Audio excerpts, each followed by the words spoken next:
Fighting games are starting off rough, but getting better every year. Fighting games And are games are having a weird switcheroo with their fucking place in the world. yeah, Guilty Gear is becoming a grounded-based footsie fighter. Street Fighter is becoming a fucking Arxis game. What's going on? it's a good old case of the grass is always greener on the other side, brother. The Capcom, more specifically, I suppose. Ono looked at what was going on with Marvel versus Capcom and Guilty Gear Xrd, and he was like, "I want to do that."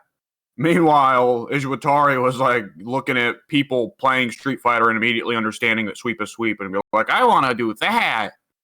And both of them kind of missing part of the whole ordeal. But hey, Yeah. Like so Street Fighter Go 5. ahead. Go ahead. Oh no. Let's go ahead and wrap up that talking point before we move to the next one. All right.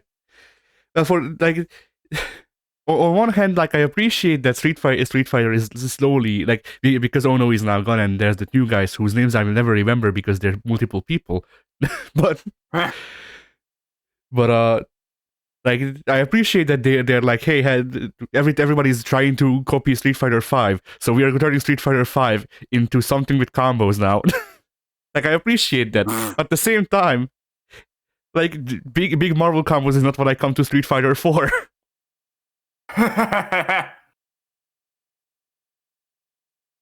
Like usually when I complain about a game in a series changing something like this, it's not because I think that the change, like it's not necessarily because I think the change is bad or whatever, but it's because if you love with the series long enough, like with freaking Capcom has with Street Fighter, you have a pretty defined image of what the game should be, and it's really yes. it gives heavy whiplash when things change very. I want to say desperately, but that's not the word. The word. The interesting thing about Street Fighter, though, is there's so much change between each game. You know, it's like it. On one hand, it is kind of strange to have combos be so big, but at the same time, like the whole series, like there's so much it changes between each game, and like honestly, like we're talking about big boy combos here. But honestly, the combos in 5 still don't compare to the stuff you'd get in Vism in Alpha. Yeah, and the combos also don't compare to like the contemporaries when you think about how Street Fighter 5 released in like 2016 and the. Okay, then I don't know if I'd call Exo the contemporary, whatever. But like, yeah, but I like, would. but for Street Fighter, these are very big combos, and that's the that's the thing. When there's an established series, you're gonna compare the game to the series freaking standard. Like I don't go over to freaking Fantasy Strike and complain that Fantasy Strike doesn't have fucking RCs and big combos because that's what not Fantasy Strike is set out to do, and it's not what it's doing. So It's what was I going to say? I think that like Street Fighter 5 combos are certainly noticeably bigger. I mean, admittedly, there were some longer combos in, say, Street Fighter 4 if you were really good with, say, Evil Ryu's Stomp, right? Which, of course, Daigo famously was. What were the biggest combos in Street Fighter 2? Because things were kind of broken around then, so it's hard to imagine the game didn't have at least a few accidental big combos, you know? Yeah. Oh, speaking of which, did you see the myth was finally proven right. There was indeed a version of Street Fighter 2 Vanilla at one point in the States, and apparently it was a version that was only released in the States, where where if it's Geef versus Honda's sprite extends far enough that at round start, Geef can SPD Honda immediately. Ah, nice. Yeah, I did see that. And in Street Fighter 2 Vanilla, there's no such thing as jumping on Wake Up. You're not allowed to do that. So if Geef can consistently SPD you and he gets a knockdown, well, fucking rip. The match is over. Boy, Street Fighter 2 is a fucked up game. Yeah, Street Fighter 2 is very definitely the first one. Yeah, it is the first one. You're goddamn right it is. Oh boy, let's not talk about Street Fighter 1. We could do a fighting games R after that video. Sure. We could. Yeah. Yeah, fighting games are Street Fighter 1. They don't exist yet. They haven't been invented. Yeah. That's the whole fighting games are. Fighting games are brand spanking fucking new. Who? Fighting games are Sagat freaking Tiger shotting you 4 times in a row. Ooh. The Tiger shots weren't as bad back then, admittedly. There's a lot of times where he just goes up in roundhouses. I mean, the Tiger shot wasn't as bad as for it was as bad for pressure, because what you don't feel when you're just watching Street Fighter 1 is how much control I don't have over you. Yeah. So it was about the same amount of pressure, but they also did 25% or like 60 or whatever. Like it depends, I guess, on which version he shot out. I don't know. Yeah. Anyway, Street Fighter 5. So yeah, Street Fighter 5. So to say the game had a rough launch would be an understatement. Street Fighter 5 at launch was fucking bad, man. I only bought Street Fighter 5, right? No, I only bought Street Fighter 5 once the Champion Edition released. Oh, how? But you had played it some way before Champion Edition, right? Yeah, because it had free weekends. That's how we played it. Yeah. Which, yeah, I mean, even by the time of Champion Edition, there were still problems that needed to be fixed. I mean, even right now, there are problems that need to be fixed with some of the characters' kits. But those are things that they can do in patches. Yeah, there are some characters that are just like kind of ugly looking, and they're not going to be able to fix that unless they redo character models and animations. And they are way too late in the dev cycle to be like, oh, hey, we're making the Ken remaster update, you know? Yeah. Like, with visual stuff, I wouldn't count on it, but like, my biggest issue with Street Fighter 5 overall as a game is that I think that every character that's not Akuma needs 2 more moves. Akuma needs 1 more. He'll be fine. Oh, see, it's not necessarily about the quantity of moves. Ryu's had the same quantity of moves in every goddamn game. Hell, he has 1 more than normal in this game. But it's like... But it's the ability to link into everything. Link stuff into each other. Street Fighter 5 has got a bit better about that than Street Fighter 4 or Street Fighter 3, like in terms of being able to just make big combo. Yeah. But like, I would say it feels like a lot of characters are just missing the obvious things where it's not just like, you know, do 2 middle punches and then a crouching heavy kick. Like we need that, but with like different moves. Huh. Like that can stay. I'm not saying change that to be something else. Make it that, and then also give me more. I think honestly, I think like Street Fighter 5 will always have the problem of just like fucked up characters for me, but like the biggest problem I had with 5 for the longest time was just the incredibly stubby limbs, which it does feel like they've kind of fixed. Like, kind of. Limbs still feel a bit stubby, but it certainly feels like there's more footsies to 5 than there used to be. Like, compare the stubby limbs with jumping heavies. They're very risky, but when they work. Because we're in a post-Mortal Kombat X world, and jumping attacks need to be cancelable into every fucking special in the world for some reason. Like, I'm not complaining because it's more combo for me, but like, it doesn't really make sense sometimes. No. And what was I going to say? Right. The other thing they did fix is there was a rather goofy thing, which is no longer a problem, but for a long time with Street Fighter 5, the most effective anti-air was not crouching hard punch or shoryu or any of that. Virtually every character, the best anti-air was just mash jab. Yeah. Which, yeah, was not very interesting, needless to say. Certainly took a bit away from character variety, I'll say that. I mean the jab button. Yeah. I think Jab in general was pretty strong at launch, but I could be misremembering. I mean, Jab's always strong in Street Fighter because you can mash it like 2 or 3 times for a hit confirm, right? Yeah. But I mean, it was pushing it a bit much. And the big thing with Street Fighter V that really made the launch rough is this needs to be emphasized and re-emphasized again and again. While there was okay, they were tried to please the competitive community. They screwed that up in different ways we'll talk about later. But the idea of pleasing casuals like didn't seem to be a priority at all at the game's launch. With only 16 characters, no arcade mode, no story mode, the only single player mode there was to play was survival mode. Which is just kind of mind-boggling, honestly. Like, by all means, you know, the competitive community is fun, and I think the real fun of fighting games comes from playing against other people. But, like, the majority of the audience does not want to play against other people, or if they do want to play against other people, they want to play against, you know, like their siblings or like their one friend who all suck at fighting games, right? Yeah. Like the majority of people nowadays, they pick up a fighting game, they want to beat story mode, they want to run through arcade mode, they want to hit the unlockables, right? Yeah.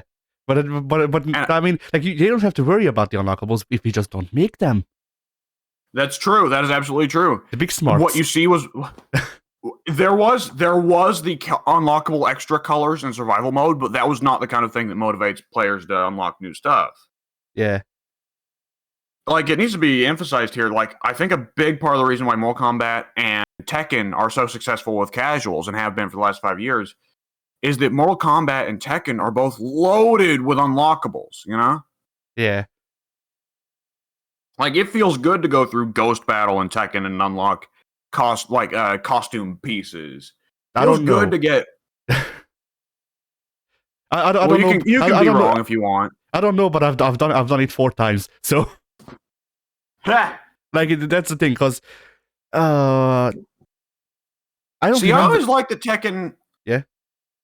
I always like that Ghost Battles dynamically went up in difficulty as you ranked up. I always liked that. I always thought other fighting games should rip that off. I don't dislike the Ghost Battle stuff. And the unlocking stuff, I mean, it works sometimes. Sometimes it's just rage-inducing, freaking grinding through the freaking Ghost Battles for 4 days, and you still don't get a item for the character you're actually playing as, and instead it's just another Alisa arm. But oh yeah, correct me if I'm wrong here, but Tekken Tag 2, like you were much more likely to actually get items for your character, right? Whereas Tekken 7 made it where you just got items. You just got items for everyone. Yeah. Yes, I remember that. That was a big problem. That was a big part of why I stopped playing Ghost Battle in Tekken 7. Was it lost the consistency? It just felt like RNG. But another big problem I have with the Ghost Battle in Tekken 7, which is Treasure Battle, and that's the big difference that we keep forgetting about. Treasure Battle sucks ass because Treasure Battle changes the rules because they wanted to appeal to casuals, but they forgot that Team Battle is a fun mode.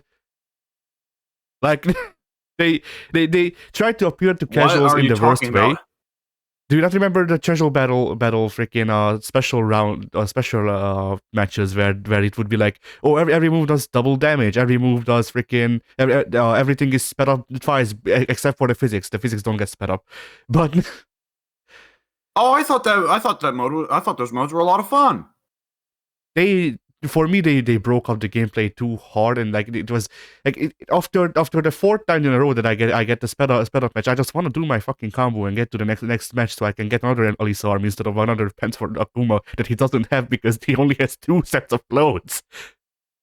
Okay, like what it sounds like here is like, and this is not your fault. This is more so the game's fault with this kind of thing. But it sounded like you got more focused on the destination than the journey, right? It stopped being about, I want to play Tekken. It started being about, I want to unlock a costume for fucking Dragunov, right? Yeah. That's always the problem. The thing is, the change up in the rules didn't make me want to play Tekken. That's the biggest thing. Because like I think part of that is just like appeal that differs from person to person. Because I thought it was like fun to like throw an entirely different type at you that makes you rethink your character's moveset. But it absolutely should be a choice to turn those matches down if you don't want to, of course.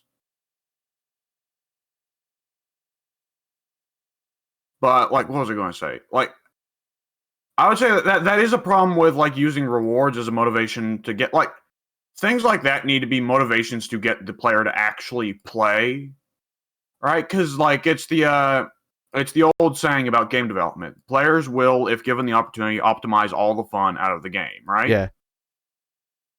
So like the most optimal thing is just don't play that mode if there's nothing to get to retrieve from it, and you get that a lot of times. Like there are a lot of fighting games that feature lots of cool side modes that you'll just never touch because there's nothing to get from them.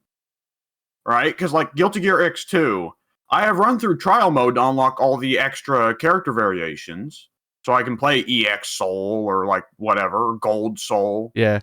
But I have never touched Mom mode in Guilty Gear. I did. And like, Which I one? honestly don't get the idea. Any of them. I haven't touched any of them. Okay, there's because there's two different versions of Mom mode. There's one in X6 and there's one in Xrd that I have touched. There's others I'm assuming, but yeah, Mom mode in wait, what did set apart freaking Mom mode in XX? Because survival is what Mom mode became. Well, more like what Mom mode became in Xrd. So I actually think it might have been just a gauntlet. Huh. But in Xrd, where I actually spent a lot of time grinding out freaking Johnny. In Xrd, Mom mode was just this like it was a randomly generated list of opponents that you could choose from of differing differing difficulty, and they all had like stats. Like every character had their base stats, and then they could also have different items on them that could change how they play. So like, for example, if you have this item on Johnny and he has this many fire elemental shit, then he can do a fireball and stuff like that. Weird. Yeah. So it was like it's not bad, but it does get tiring after a while, and that while is not longer. Like, you know, there was an effort made, it just wasn't enough. I mean, yeah, I guess that makes sense. But like, you see what I'm saying? Like, where it feels like they have to put unlockables behind these things to motivate the player to try them, but at the same time, you don't want to get into this caught into this kind of thing where the player isn't having fun playing the game. They're really just chasing after these rewards. Yeah. Which I think this is always a thing where you and I disagree, and I know. But I think for me, like fighting the AI always turns into that because I just get sick of the AI reading me. I get sick of the AI like getting hit by things they shouldn't have been hit by, blocking things they should have been hit by, fucking having perfect reflexes and so on. You know, I get sick of that, and like not being able to read the AI in my case, which you say you can read the AI, which I think is absolutely true. Like I don't want to like.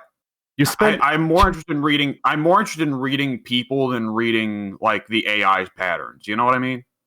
Yeah, I mean, the thing is that I just use everything that I do against the AI to practice against people. So, like, the reason I can like the reason I say that I can read the AI is not just because I know the AI's patterns, because the AI's patterns are never really set per se. I mean, it depends on the game. Obviously, the worst games will have more obvious patterns and shit like that. But like in Street Fighter V, Gil has 3 patterns that he goes through usually, and then he notices that you know his patterns, and then he mixes them up. Yeah. And he always returns to the same 3 patterns overall, where he's either trying to poke you out and then freaking goes for the lariat. He'll try to zone you out or make you jump and then anti-air you, or he will go for the go for the freaking the knee crush, if you try to zone him out. And that's basically the 3 main things that you're blocking against. And then sometimes he goes for the knee crush and then immediately sweeps you, or does an unblockable, because why not? Like I'm not saying unblockable as in he pulls a move out of his that you can't block. No, he sets up a proper unblockable with one of his projectiles and then sweeps you while it's hitting. So his projectiles don't hit overhead, do they? I don't think so, but I forget what it was. But there was one time where he freaking I actually forget what it was. He may actually have, I may be mixing it up, and he may have hit me. He tried hitting me with a projectile and then went for the knee crush. That could make sense. But I just remember there was one point where I was like, oh, the AI knows how to do that too. And like you spend as much time fighting Mizuchi as I did growing up. You just have to learn how to read the AI to some extent. And I use that knowledge against people just because, like the AI, people get stuck in patterns even if they don't want to. So, like, yes, you could like, yeah, yes, freaking like people are more adaptable in that they can change their patterns on the fly, and that freaking like people will have more patterns than AI designed to be actually beatable. Because sometimes you just don't get people who are beatable at your level. But yeah, at the same time, people can also get stuck in the same loop of freaking like having a couple of pokes that they obviously try to convert into combos or whatever, or they will try to reset off of that, or they will jump this time, or they won't. Like that's why I rewatched one of our older Street Fighter 5 videos, and I was playing Vega, you were playing Birdie, I want to say. What did I have to do to you to get you to play Vega? I recently learned at the time that he has a command grab. Ha! So I took off his claw and just proceeded to become Zangief. But yeah. And in that match we played we played a full set with 5 rounds or something like that. I forget. It was something stupid like that. And like after the 7th round or something like that, you start actually reading me going for the same move at the start of the match every time. And like obviously you could have noticed the pattern faster, but the pattern was there. Like I still went for the same move at round start every time. and it wasn't just something that freaking it wasn't something that I went for just to freaking like style on you or whatever. No, it's just Monkey Brain goes, hey, I'm gonna do this move. It has hit so far, so it's probably gonna hit this time too. And when it stops getting hit, then that's when Monkey Brain is like, okay, so we need to get another plan for round start now. And I did. I forget what it was, but I did. Yeah. But this is basically like when you boil it down, fighting the AI and fighting against people isn't all that different. It's just that fighting against people has more possibilities at the end of the day. So if you think about what the AI is doing, and the AI is actually challenging enough, and you think about it in a certain way, you can use that knowledge against people all the same. Well, I mean, yeah, in terms of having patterns, discernible patterns, then yes, that is the same. Though my own issue there is like not just the patterns, but of course like the reaction speed of the AI, which I was just talking about. But oh yeah, you just learned to block shit on like freaking one frame, dude. that legitimately is just a thing.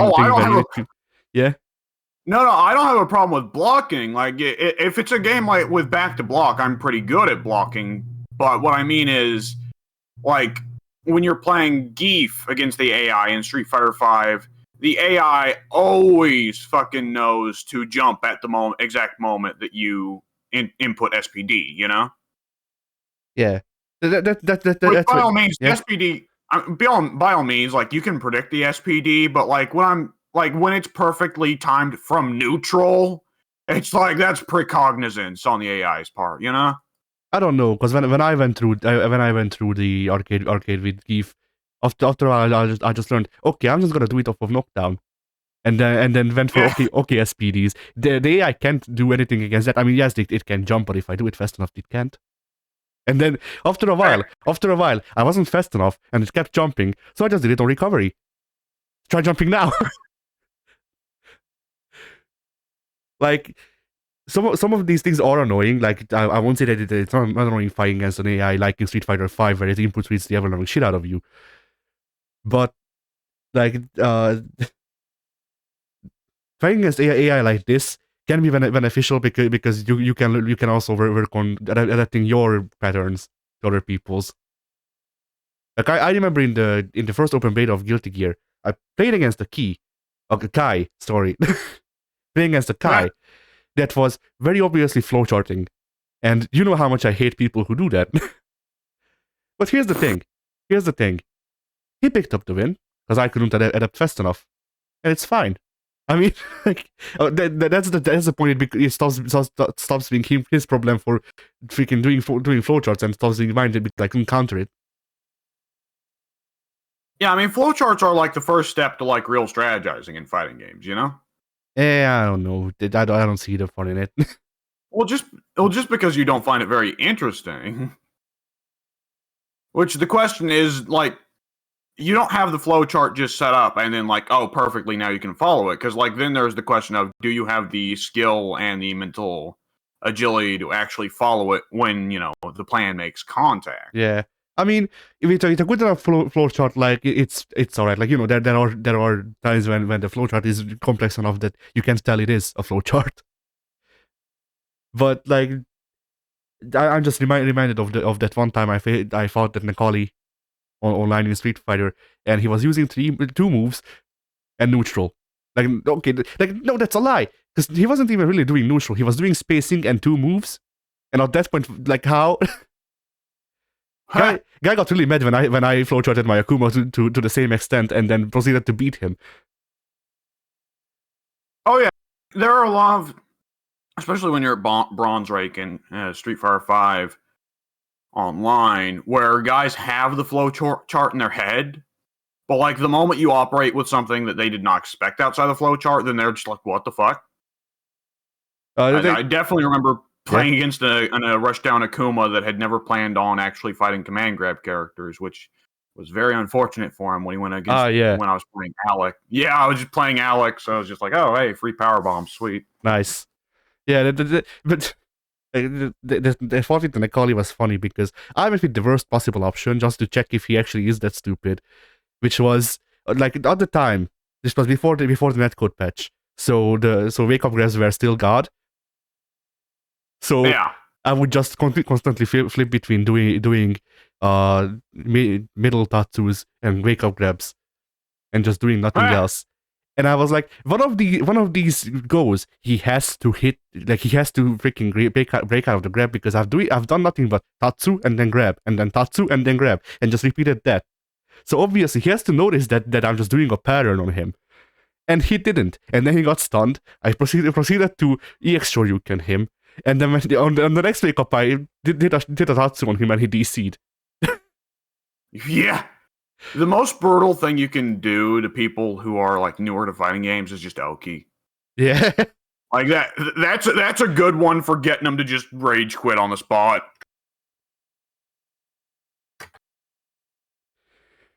Like, I mean, for you and I, like, not I talk like I'm like this big fighting game pro. Like, no, I'm not really a fighting game pro. I'm like on the like fringe both between casual and hardcore fighting game fan, where like I don't watch tournaments, but I try to keep up on like, you know, the tech, so to speak. Yeah, you're on the more hardcore side of that, and I'm more on the casual side of that. Yeah, but at the same time, you're better at fighting games than I am, you know? That's just because yeah. Well, the truth be told, I guess we kind of differ depending on game, don't we? Yeah. I have a better execution just because I've been playing fighting games for most of my life, and you are into them with like an MK9, didn't you? No, I'd say I really got into fighting game. Well, I'd say the first fighting game that I put loads of time into would have been Soul Calibur 2 or 3 when I was a little kid, but then there was a period of time where I just didn't play fighting games, partly because there weren't any good ones out and about at that time, because that was the fighting game drought period. Like, and in the first fighting game I got really into that has continued to the modern day was Injustice 1. But even then I wasn't like into like frame data and stuff. It wasn't until Mortal Kombat X and Injustice 2 that I started trying to like take the tech seriously. If you want to count it by then I've only been into fighting games for 2 years, dude. Ha! Not even then, because I don't give a shit about frame data. Like, no, frame data I think is more useless than people give it credit for. Yeah, like frame data is okay. It depends on the frame data stuff. It really depends because when you can understand it can be kind of useful. Like Street Fighter 5 allows you to turn on frame data, as in it changes your character and the enemy character's colors depending on who is plus and who is minus. It doesn't really Yes. it doesn't really explain what plus and minus mean, but you can just understand it because the colors change and you're doing one animation or the other, and that means that you can do a move or you can't do a move. That works. Just seeing some random guy on a Discord just be like, "Yo, Akuma's crouching light jab is +3." Like, that doesn't help me. It's so that I was about to say the useful parts of frame data are figuring out what the fastest moves in a game are, which generally speaking, the trend is like for Mortal Kombat, the fastest moves come out at maybe 5 or 6 startup frames. For Street Fighter, it can edge a little closer to 3 startup frames. The fastest I've ever seen is in Killer Instinct 2013. General Rom's EX command grab, his EX SPD comes out in 1 frame. Yeah. Oh boy. So for that, it matters being able to know whether something is quote unquote safe or not, which is to mean if I throw this move, can I just throw this move out willy nilly? Yeah, I know. You've explained this to me multiple times, but I still don't fucking remember whether plus or minus is the good one. Like, it's the way to think of it is like negative bad, right? Positive good, negative bad. If you are any amount of plus frames, then no matter what, the opponent can't hit you. Because, like, anything they can do, you already have more frames than them, so you can just block it. Yeah. Right? And if it's like more than +5 or something, then it's at egregious numbers where you can probably lead it into more block pressure. Yeah. And sometimes it can be minus, and then you still throw out another button because fuck you. I mean, I think that's become yeah. I was just going to say, I think that's become a bit of a recent meme in fighting games in the past couple months. Is that button was minus? Stop pressing buttons.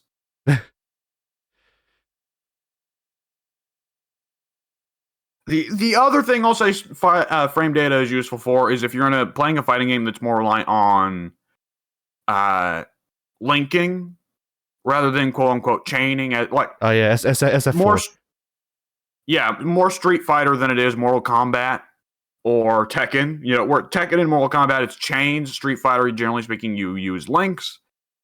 Then frame data is important to tell whether or not a combo can exist. You know. Yeah. Which still happens in 5. There are a few times where you'll use it in 5. Like, I've used it to figure out a few Balrog links in 5. Well, I haven't used frame data. I've just done it by hand, but hey.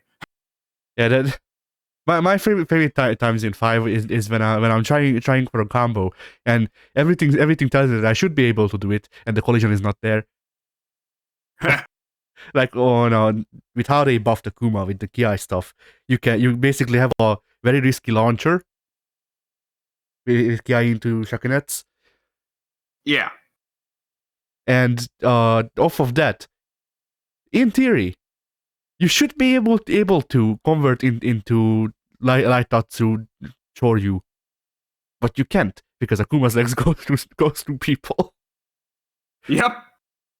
Yeah, that's a really frustrating thing is when there's a combo that like would work, but then it's like, oh, you need to be jumped up your opponent's ass in order for it to work, and if you aren't deep enough, then it just slightly whiffs, and it's embarrassing for everyone. It's not even a jumped up the ass thing. It's just like it feels like it's there to keep infinites from happening, but then I don't know how the infinite prevention system of Street Fighter 5 works if it even exists aside from the one time with Dan. But there's what I've been trying to figure it out for a long time myself, and we were labbing Ed together like about a week ago. Yeah, and like it very much confounded me how some of it worked because if you do his like leg shoryu, his kick shoryu, into its little pop up, if you do that raw, it leads into a juggle. Okay. If you do the fully charged Devil Snatcher, or excuse me, fucking what's it called? Psycho Snatch. which is definitely not Nero's move from Devil May Cry 4, then lead that into the kick Shoryu. That also gets a pop-up. But if you do it into his V trigger, then it doesn't. Or something like that. So there seems to be some kind of system where the game will detect that you've already hit a juggle bounce once and will do it, but I'm not exactly sure if that's how it works. Yeah, it's weird. Like, I don't know, because so for combos with Akuma, I've been messing around a lot with the Ki stuff, obviously, and once again, like the Tatsumaki thing didn't work. At the same time, doing doing Ki shakunets, Ki EX shakunets into dash cancel demon flip kick does. I don't know how that I don't know how that's not a juggle if there's doing a Tatsumaki is, because the Tatsumaki, both the Tatsumaki and the EX demon flip only lead into one thing. Sure, you can, like. There's just a slight bit more execution with this way, and I guess more bars. Which, I mean, it is like, I do want to go ahead and say it is fun when you have like the super long combos that are, execution heavy. Yeah, I'd enjoy them more if just doing the freaking raw EX Tatsu into V Trigger 2 didn't do more damage than them though. Yeah, kind of makes me feel lame. Yeah, that's always the problem when you got like this super complex combo and it looks super fucking cool, and it's way worse than this like super easy optimal combo. It's like fuck. And then I keep doing the cool combo because I play fighting games to be cool, not to be Daigo. See, I just don't do any combos. It's not even that I'm like what. It's not even that I'm like one of those guys who's like, oh, do it honest, do it neutral. Oh no. I just forget to do combo. Yeah, you need to learn better how to do combo, and the Street Fighter 5 AI has made sure that I brush up on my neutral. Fucking hell. But hey, you ever notice that in Guilty Gear the two characters I play are Slayer and Potemkin? Yeah. And Faust. Guess which three Guilty Gear characters are least reliant on big combos? Potemkin has very freaking ugly combos, dude. Like I did. Oh yeah, I forget it freaking how I did it exactly. But I did do an air combo with Potemkin once. I was very proud. Oh, especially in Ixard once he picks up the shoulder bash. Yeah. That is a like. While I like, as much as I generally prefer X2 as a game to Ixard, like Potemkin in X2 is like even more of an uphill battle than it is in Ixard, which is saying something. Like, I like for my command grab characters to have a rough time and then get rewarded heavily when they get in. But Potemkin in X2 goes a bit hard with that. I mean, Potemkin would have an even more uphill battle because Justice and Testament exist. Well, you know what? Actually, come to think of it, isn't Potemkin supposed to be the lowest tiered character in the game in Ixard? But next to he's actually considered pretty high tier. I don't know. I don't follow tier lists, so. I mean, like all tier lists boil down to at our level definitely is just characters I like, characters I don't, and then that's about it. Like I can keep that tier list in my head. I don't need someone else to freaking validate me with that shit.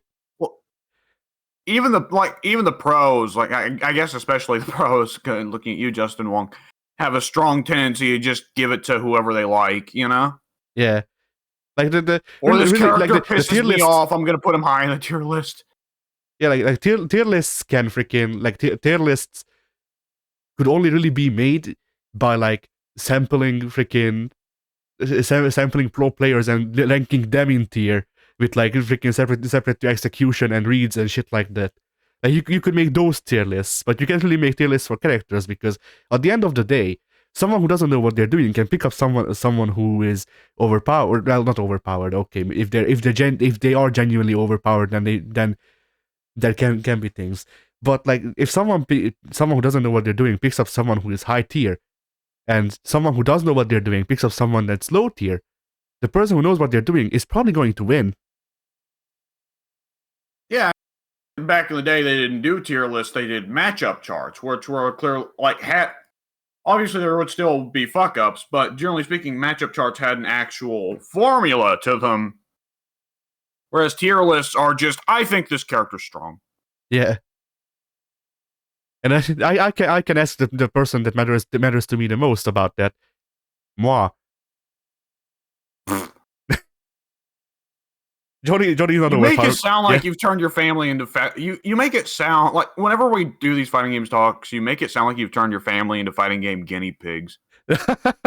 Not anymore, no. While I was growing up, definitely. Ha!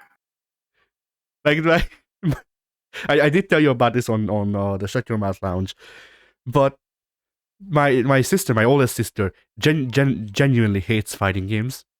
Not necessarily because of me. I don't actually know why she hates fighting games.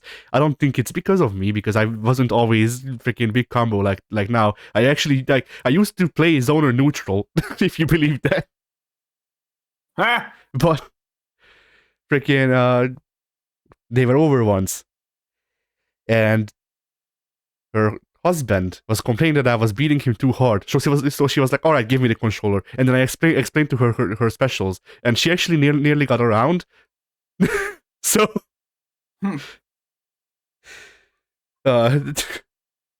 unlucky for them. Before that match, it was KOF. Before that match, her husband was like, "Go with the best characters," and I was like, "Okay, Choi Bounge." Oh, I think I forget. Is it Bunge? It might be Bunge, the actual pronunciation. But yeah, he gets worse every day. Yeah. But I went with Choi because he genuinely asked me, "Yo, go with the best character in the game. I want to see them, and then I will try them out." And I went with Choi, and and then he passed off the controller because Choi was too strong. Oh fuck. Yeah, I generally avoid actually like picking characters that I know too well when I'm playing as people that I know don't know the game. But when he starts telling me to stop patronizing him and to start picking like the high tiers on purpose and stuff like that, I give him the freaking time of day with it, because I mean he asked for it.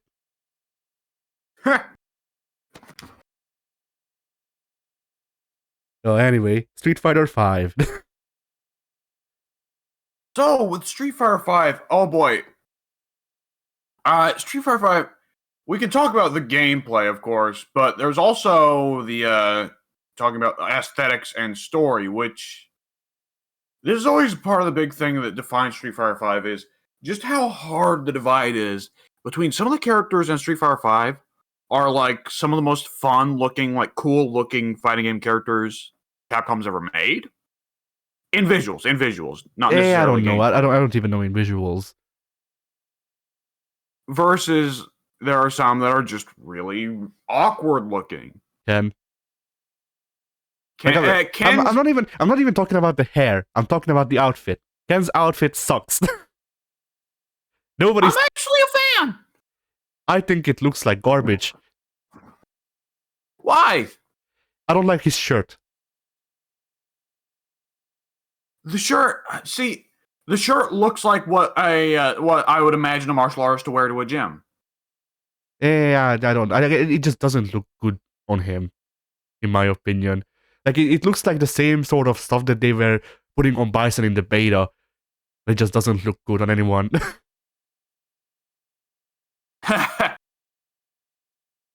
I do have to say though, I am glad that they're finally having Ken deviate in terms of visuals. I just wish they had the balls to make Hot Ryu the fucking default design.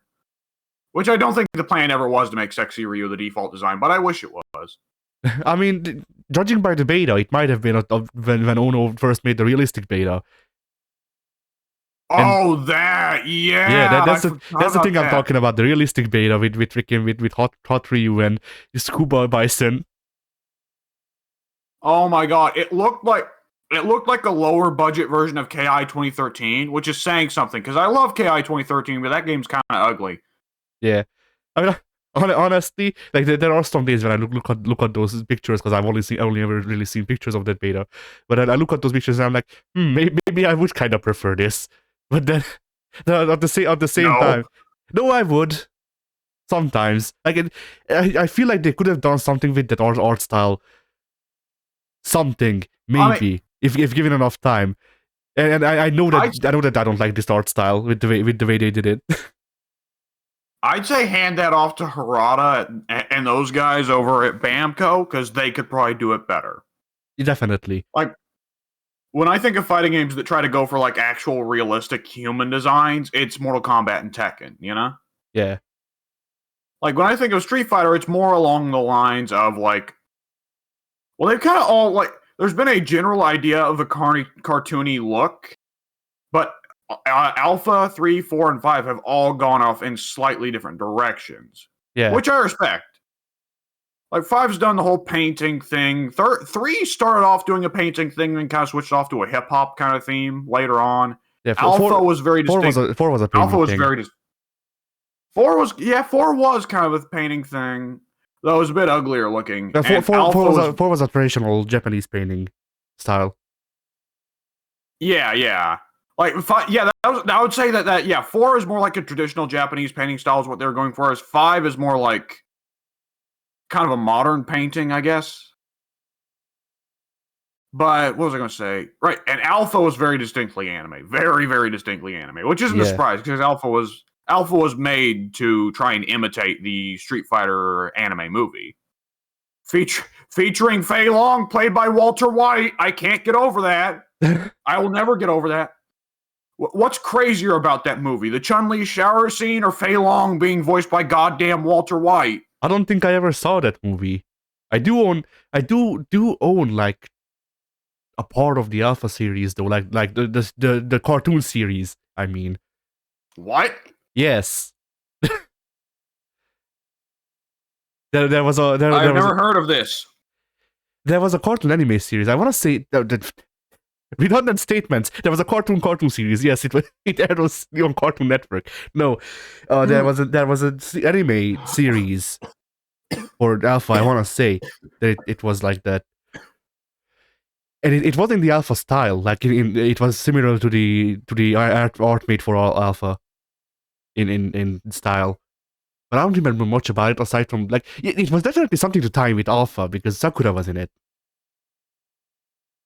I have no memory of this. I do remember the Street Fighter 2 cartoon with Tiny DJ, but that's about it. And of course, you know, Bison. Yes, Yeah. this is delicious. Yeah. Tiny DJ is the best. Mm. You have seen Tiny DJ, right? Nope. Oh, get ready for Tiny DJ.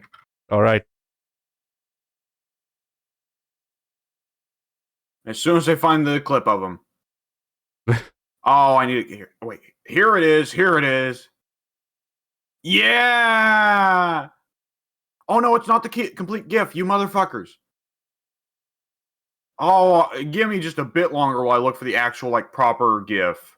All right. I'm trying to think of where I might have put the Street Fighter the CD so I could actually look at the cover.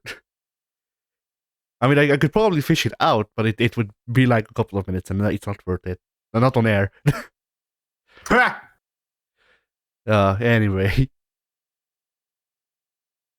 So yeah, like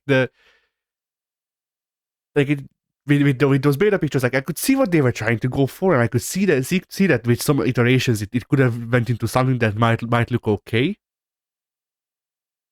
But instead, we got realistic thing that looks pretty bad, and then we also got the current style for Street Fighter 5, which also looks pretty bad, just in a different way. I think it works for some. I think like it works for G. I think G looks great. Guile looks great. Guile looks great in SF5. Most characters that I think look good in this game, I just find myself thinking they could look even better with a good art style. Like As much as yeah. I don't disagree that like there could probably be a hypothetical better art style, but I mean hypothetically anything could be improved in such a way, right? Yeah. Like I don't know. Like it's partially just because like freaking may just be because I always use the additional costumes for the characters. But then I don't know because like the reason I use the Q outfit for G isn't just because I prefer Q, but also because I find G looks hideous. he looks like a monster.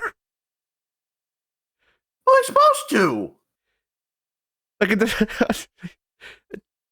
I don't mean monster Okay. monster like in freaking like you know freaking I don't know the words. Like G doesn't look like a monster as in like the thing that would turn into Q monster. He looks like he looks like a low budget indie games freaking like redneck killer. I entirely disagree. I think he looks great. I think he looks like a very funny case of a hobo pretending to be Abraham Lincoln. Yeah, I don't know. Like I would say, like obviously the worst character model is Ken or maybe Ed. Like Ed also looks pretty terrible. Like there's the big difference here of like animations and character model, right? Because like I think Ken's character model looks awful, but Ken's animations look great. Yeah. Like Ken, like I mean that's why I'm making the separation between art style and animation, because the art style can look bad while the animation is smooth, and vice versa. The art style can look really good and then have choppy as shit animation. Like yeah, it should also bear mentioning this art style is a lot kinder to the female characters than it is to the male characters. Yeah. Like, and I mean like as much as I shit on this art style and as much as I hate the new Akuma design, it still hasn't grown on me after all these years. But as much as I hate it, Akuma doesn't look as fucking ugly as he did in Third Strike, and I have to appreciate that. Yeah. Yeah, Third Strike. Akuma got the short end of the stick in Third Strike. Everyone else looked great. He looked terrible. Akuma was a walking fucking nose, dude. In Third Strike. He's made of nose. Yeah, you're not wrong. Oh, okay.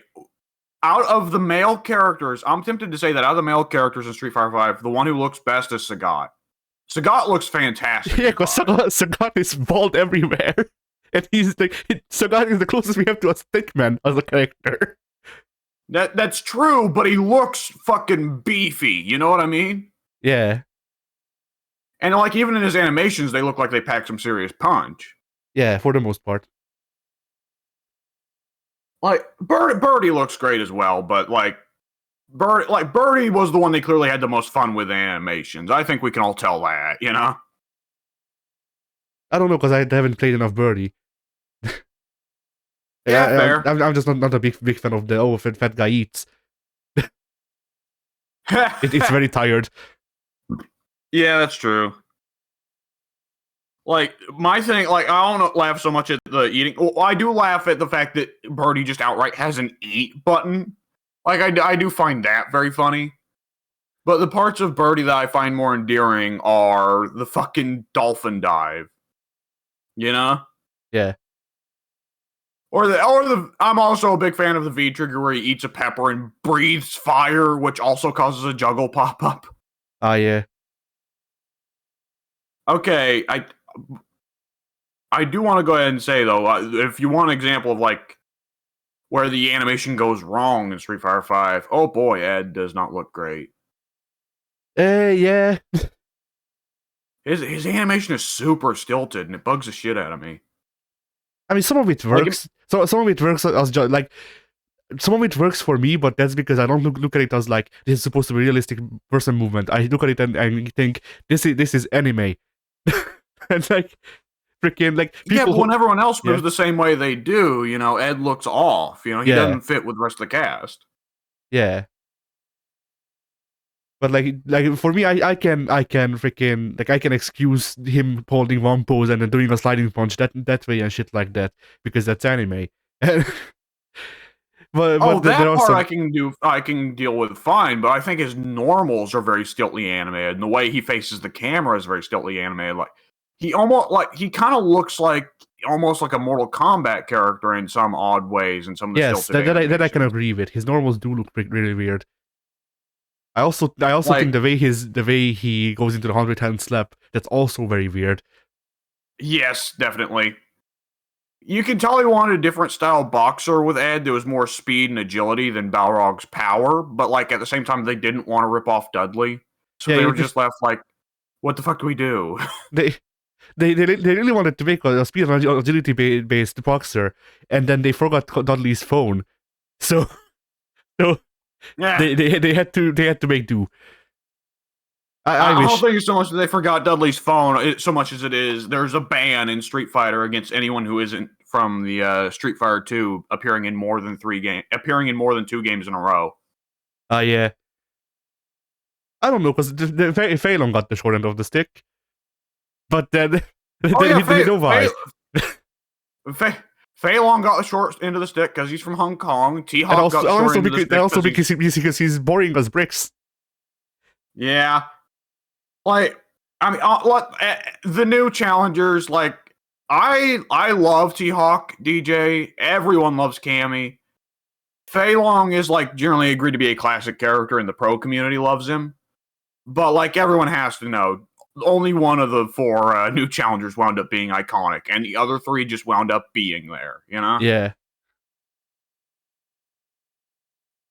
Like, I imagine most people, if you show them gameplay footage of new challengers, would be confused by the presence of T Hawk, Fei Long, and DJ. They'd be like, "Oh, all these Street Fighter classic, iconic Street Fighter characters, and who are these assholes?" You know? Why are the Saturday Night Slam Masters here? Yeah. Why are the fucking ethnic minority members of the Super Friends here? Okay, Why so are you I dissing found the Wooly like DJ. that? Anyway, DJ looks nothing like Wooly. no, DJ looks nothing like Wooly. No, those are 2 entirely different things. DJ is a ripoff of a real life black man, but it's not Wooly. No, Wooly looks like T-Hawk, as we all know. Oh yeah, of course. Built like a house he is. Built like a fucking house and constantly insist on making the howl pose. which is why his spine is exiting his body as we speak. Yeah. I hope Wooly gets better. Anyway, imagine it. Yeah.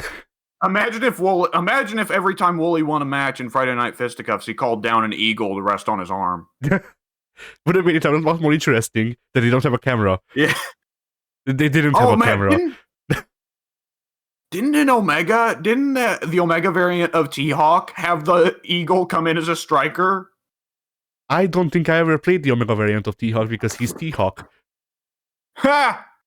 I love T-Hawk, but I gladly admit that he's generic. Okay, I found the gift by the way of good old DJ, Tiny DJ, and of all the things, I found it labeled as clit shrinking GIF. So that's interesting. There we go. All right, it's loading. Oh, it's a classic. Wait, what? Yeah, this was an actual animation in the Street Fighter 2 cartoon. But no, like wait, why? Like what? No, like what's perspective? What is perspective? Like the junction you box. You want to know the junction box he's going for is in the right place for him when he gets shrunk down completely. So that was planned. Like you want to know the really great thing? Yeah. They were recycling a previously made animation cell of DJ running down a hallway for this. Ah. That's why the perspective is fucked up and DJ turns tiny halfway through his run. I see.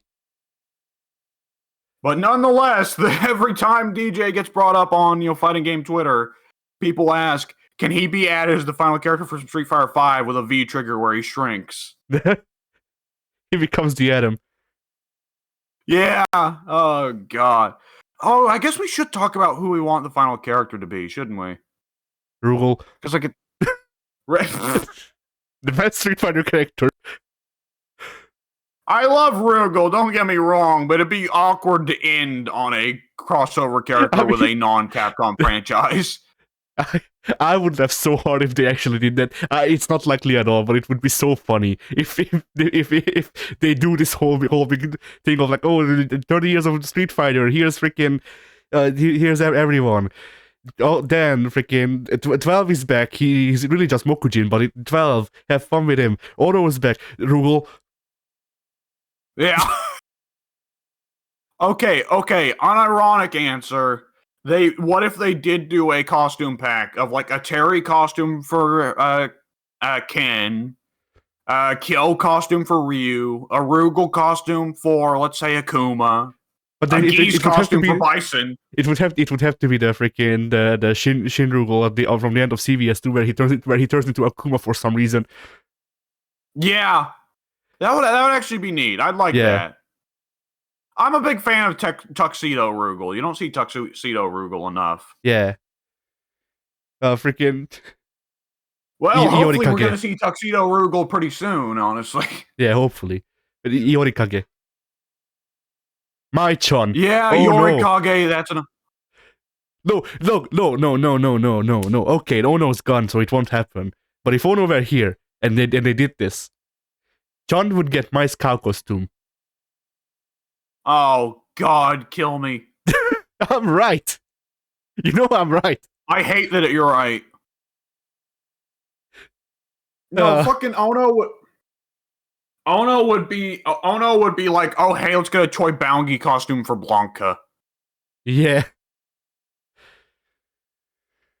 I hope one day they do a CVS 3 and Blanca just eats Choi. I hope they do a CVS 3 and Blanca just sucks for like a season just to shit on Ono. Like they buff him to actually be playable after that. But like, they release the game and they release a statement that saying this is just for Ono. Like the really great thing is in CVS 2, Blanca was like the second highest tiered character. Only Bison was considered better. Nice. Oh man. Okay, so oh man, I mean obviously there's the crowd pleaser answer, right? Dudley. Yeah. No one would be mad about Dudley. Everyone loves Dudley. I would say like out of the Street Fighter 3 cast, Dudley is probably the most just unironically popular with everyone. Everyone loves Dudley. That was an instant win, you know? Yeah. But outside of a more boring, easy crowd pleaser answer like Dudley, I want to go with something a little crazier. I do want to say T-Hawk, which would definitely be a crazy answer that would make some people mad, especially if it's the big... I have a crazy... Could you imagine the final big reveal, which they've hyped up so much? It's just fucking T-Hawk. And the crowd goes home. Yeah, don't get me wrong, I love T-Hawk, but goddamn, that would be hilariously underwhelming. I mean, I know one answer that would be very crazy and would make a lot of people mad. What? The twins come back as the ice climbers. Ooh, see, they would work with the V trigger system though, and the V skill system. Yeah, and I like the thing that I could think is that they could get back their playstyle from the new next generation. I think that was the name of the first version of Street Fighter 3. They could get their playstyle back from that, and then instead of just one character doing both of the moves, they would switch out during the moves. So one of them still does, like they would still do the same moves that like they did in freaking in Street Fighter 4 or Third Strike, but you could just input both of the moves and both of the moves would come out. The characters would just change places depending on which move you use the last. Or what you could do is you could make it where changing the V skill changes whether it's Yun or Yang that comes out. But yeah, right? but that would be lamer. Yeah. I mean, I'm thinking of things not so much in a, I guess, Ice Climber's way as in a Triborg kind of way, I guess. Yeah. I'm just imagining how cool it would be to actually have a thing where you do a combo and like you use both, like it's two characters against one on the screen, and how cool that would look. At the same time, it'd be really weird for one of them to just hang back and not do anything, you know? Yeah. I mean, what would be weird? What would be weird is how they could handle the HP freaking decreasing, but then it could just be a thing where you knock out the guy standing in the front and the other one is tending to them. Could work. That could work, yeah. Because, I mean, the Arya answer from Killer Instinct would be a bit overly complex. Yeah, I mean, it would be overly complex, and it would also, like, would work very weird. Yeah. Because, like, at that point, it stops being Street Fighter, and you're actually playing Marvel. Yeah. I'm trying to think if there would, like, be any, like, super just shocking decisions, other than just adding a Street Fighter EX character, you know? They released the freaking the first design for DJ as the last character. That would be shocking. Like, well, that's like fucking reading the Necronomicon on the radio. Like, that is unleashing a forbidden evil. Yeah. It's like this is gonna be a bit of a hard pull, but it's like Halloween 3. The whole plot is centered around they want to broadcast on TV a television broadcast that will cause everyone to turn into horrific, like, piles of snakes and bugs. Like, that's just what's going to happen. Your insides melt, and your skin shrivels up from the racism, and smoke comes out of your eye sockets. And all that's from the racism, from the sheer racism of the first design of DJ. Yeah.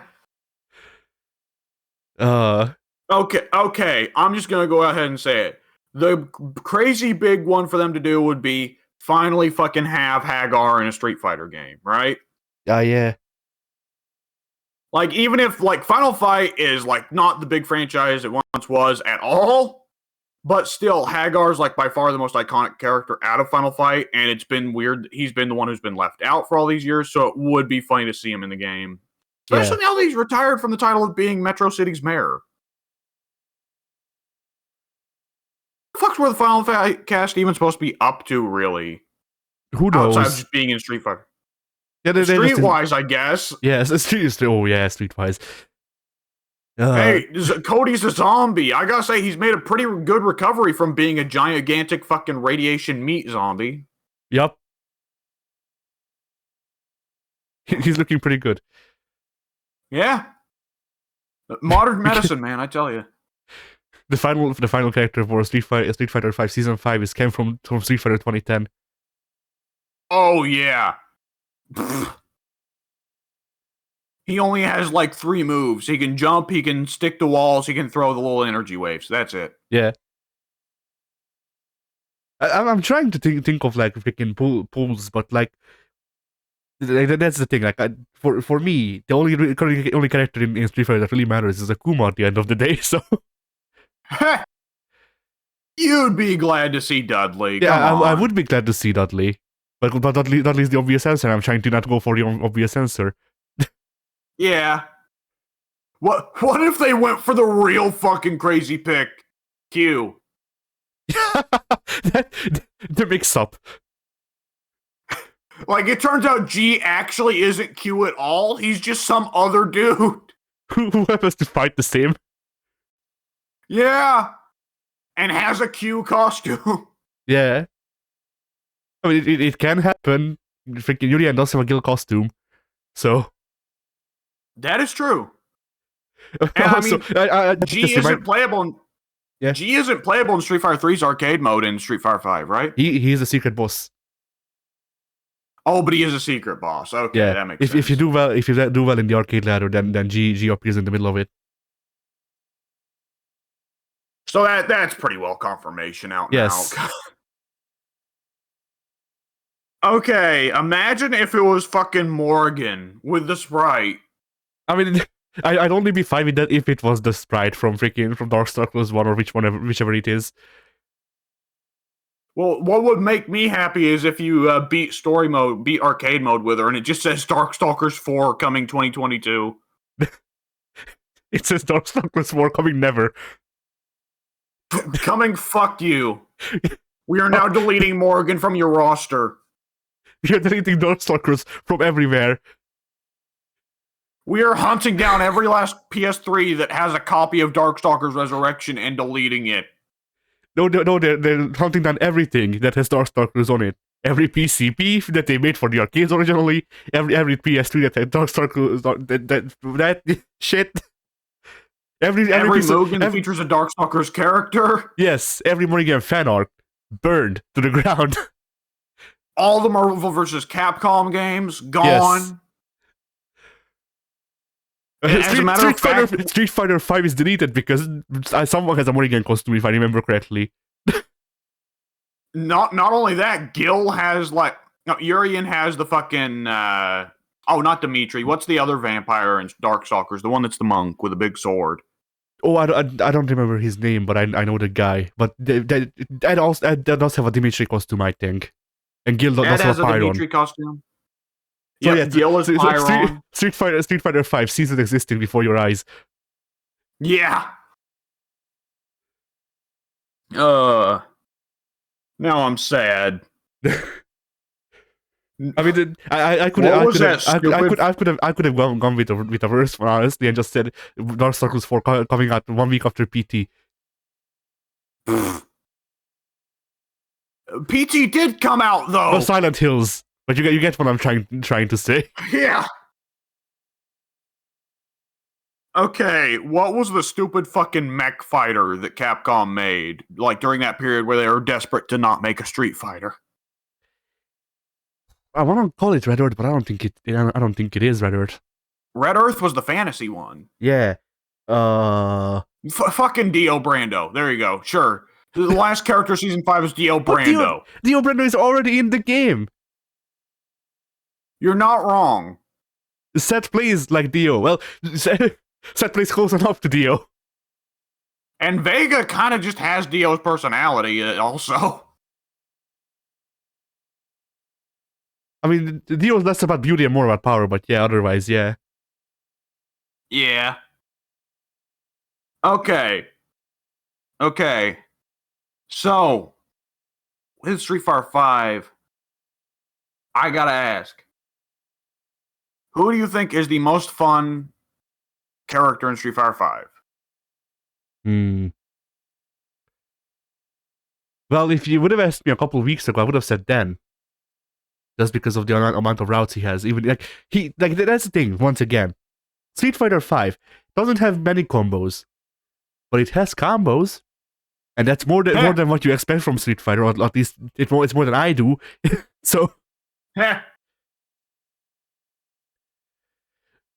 But yeah, I would have said Dan just because even if I found that the routes that I found with him weren't very particularly satisfying at the end of the day, because they were still limited by the fact that this is still Street Fighter 5.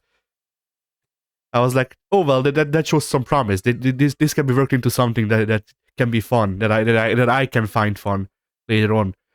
And then they buffed Akuma and did the same thing they did with Dan, but with him. And they didn't actually change a lot. They did a global physics change for how juggles work, and then they gave Akuma 2 more links, and that's all they did. And Akuma now has fun combos, 2 of them. I mean, he only has those 2, but that's one more than what he had. Yeah. And I am already sick of that one combo or those 2 combos that I can do. But I had fun.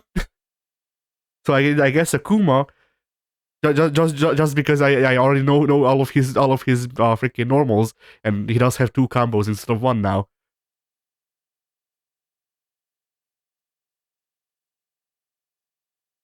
Other than him, I don't know, because G had some stuff, but he's also very tied to meter, and if you can get the meter, then you don't get to do stuff. Yeah, but he's also got the power of the Earth thing, right? Where he doesn't need to do meter anymore. Well, yeah, but the other I find myself using the other one more just because it gives more moves. Yeah. I'll also talk about the V-trigger. I was talking about the down 2 punches thing. Oh yeah, no, that's what I'm saying when I talk about meter. You need to manage that, but if you don't time your meter stuff well, or if you don't do it what's the word I'm looking for? Oh, I If you don't can't order remember. Soul very well. But yeah, basically, but G is more like G is worse because if I even I'll do it first because if I remember correctly, Order Souls meter doesn't go down with time, and G's does. Mm-mm. No, Order Soul's G's meter doesn't go down with time. Oh, okay. It goes down. It goes down if you get knocked down. Is what happens. Yeah. And he has the same mechanic with his taunt in V Skill 2. The classic G taunt, of course, that Yeah. increases his health.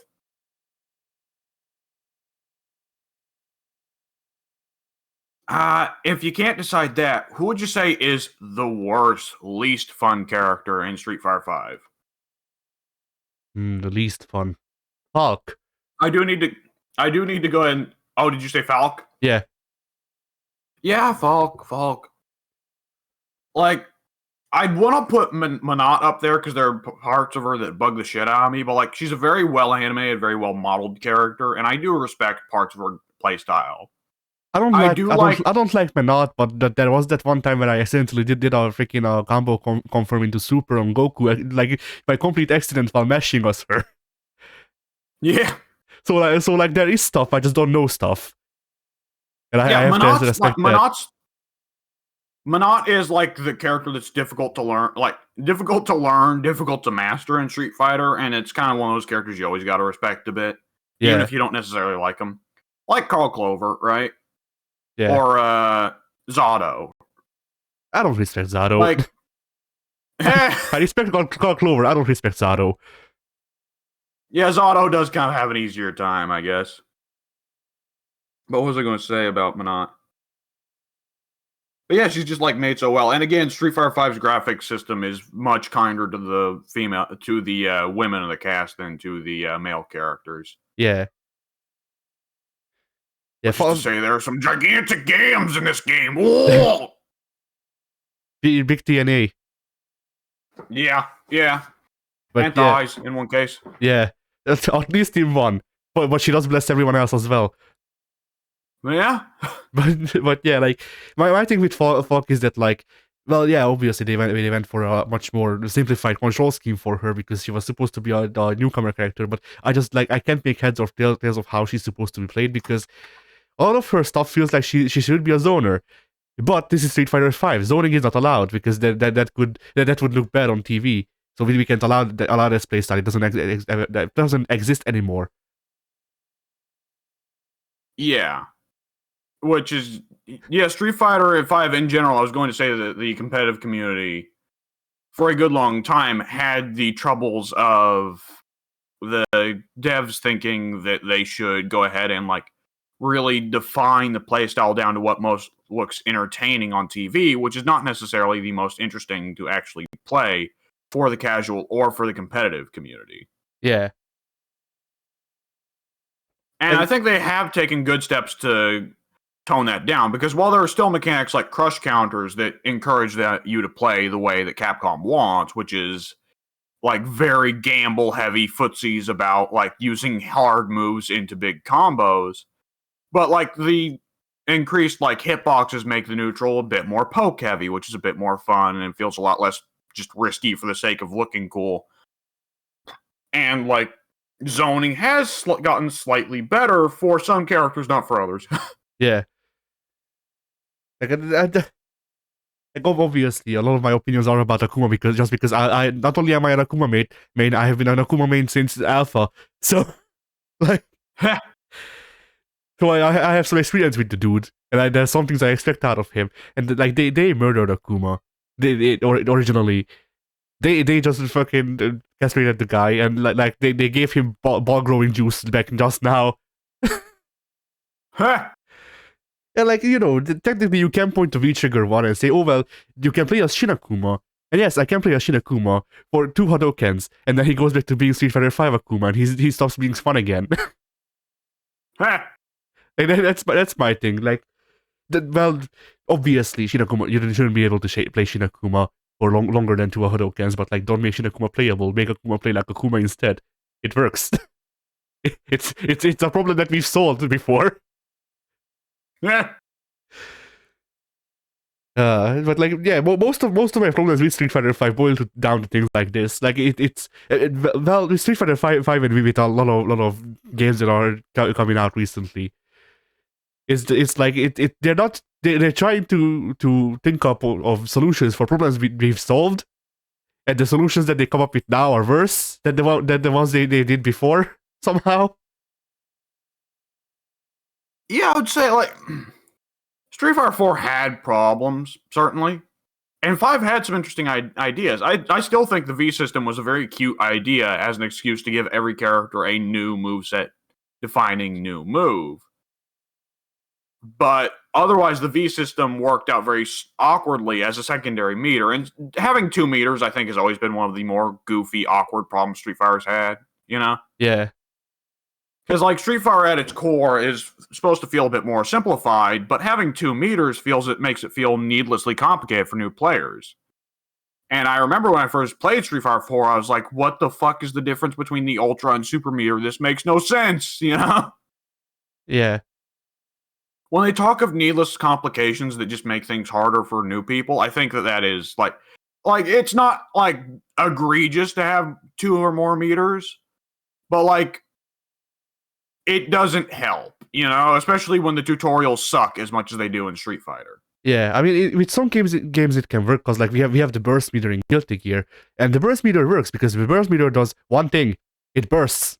Yeah, burst meter only does one thing, and it's obvious binary. how it works because it's obvious how it works because the player can see it just builds up naturally over time, regardless of what you do. Yeah, and that makes sense. The V system stuff works after you play like it makes sense after you played it around enough with it.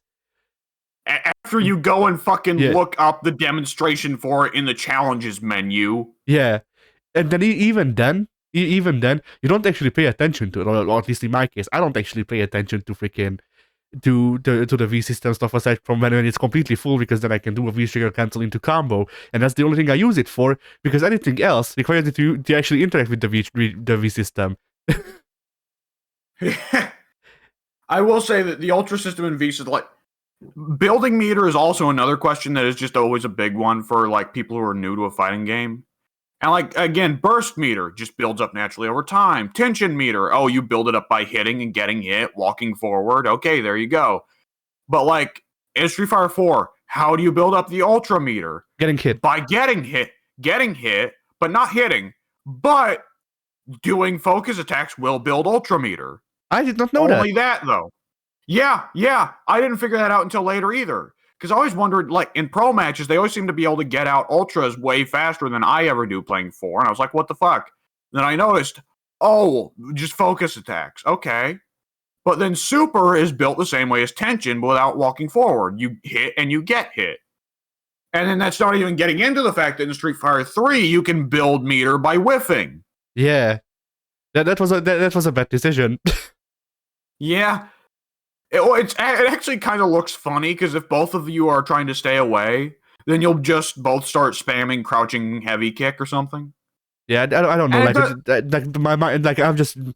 My thing is just too ingrained with pictures of Young sitting in a corner jerking off.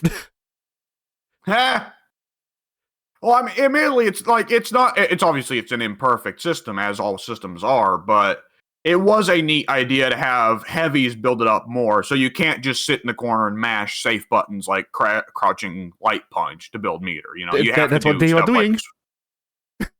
Oh yeah, absolutely. But like it doesn't build near as much meter as crouching sweep or crouching heavy punch, right? Right? Yeah, I think so. Yeah. Which it was a smart decision in 4 to just outright get rid of the idea of building meter through whiffing. But, you know, it was a fun, goofy idea while it lasted, I guess.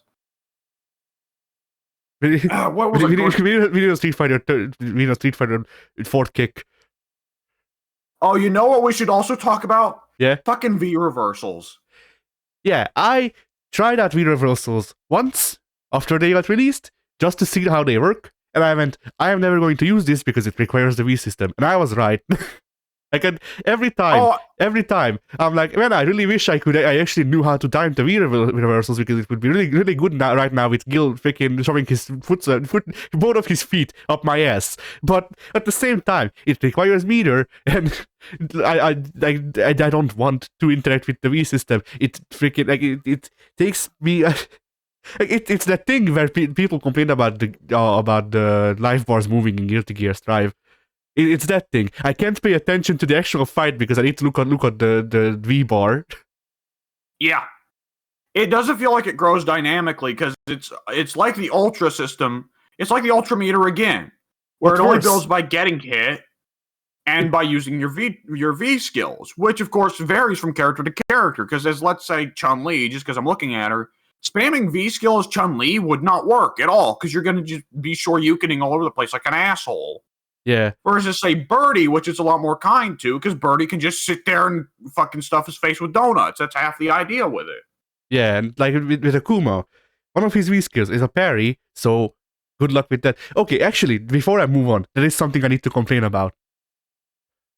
The parries in this game are bad, and I don't Yes. mean I don't just mean that in a way that it makes the freaking Evo Moment 37 too easy, and somehow that's a bad thing. I'm okay, but that is a okay.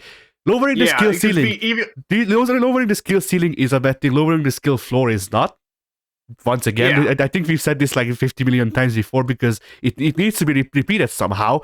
But freaking like at the same time, to counteract the fact that it's easier to do third strike parries in this game than in third strike, they made it so it has a startup, which makes it so you don't actually parry. You can't parry like you did in third strike. You need to do it off of reads. No freaking new player is going to have reads. Nope.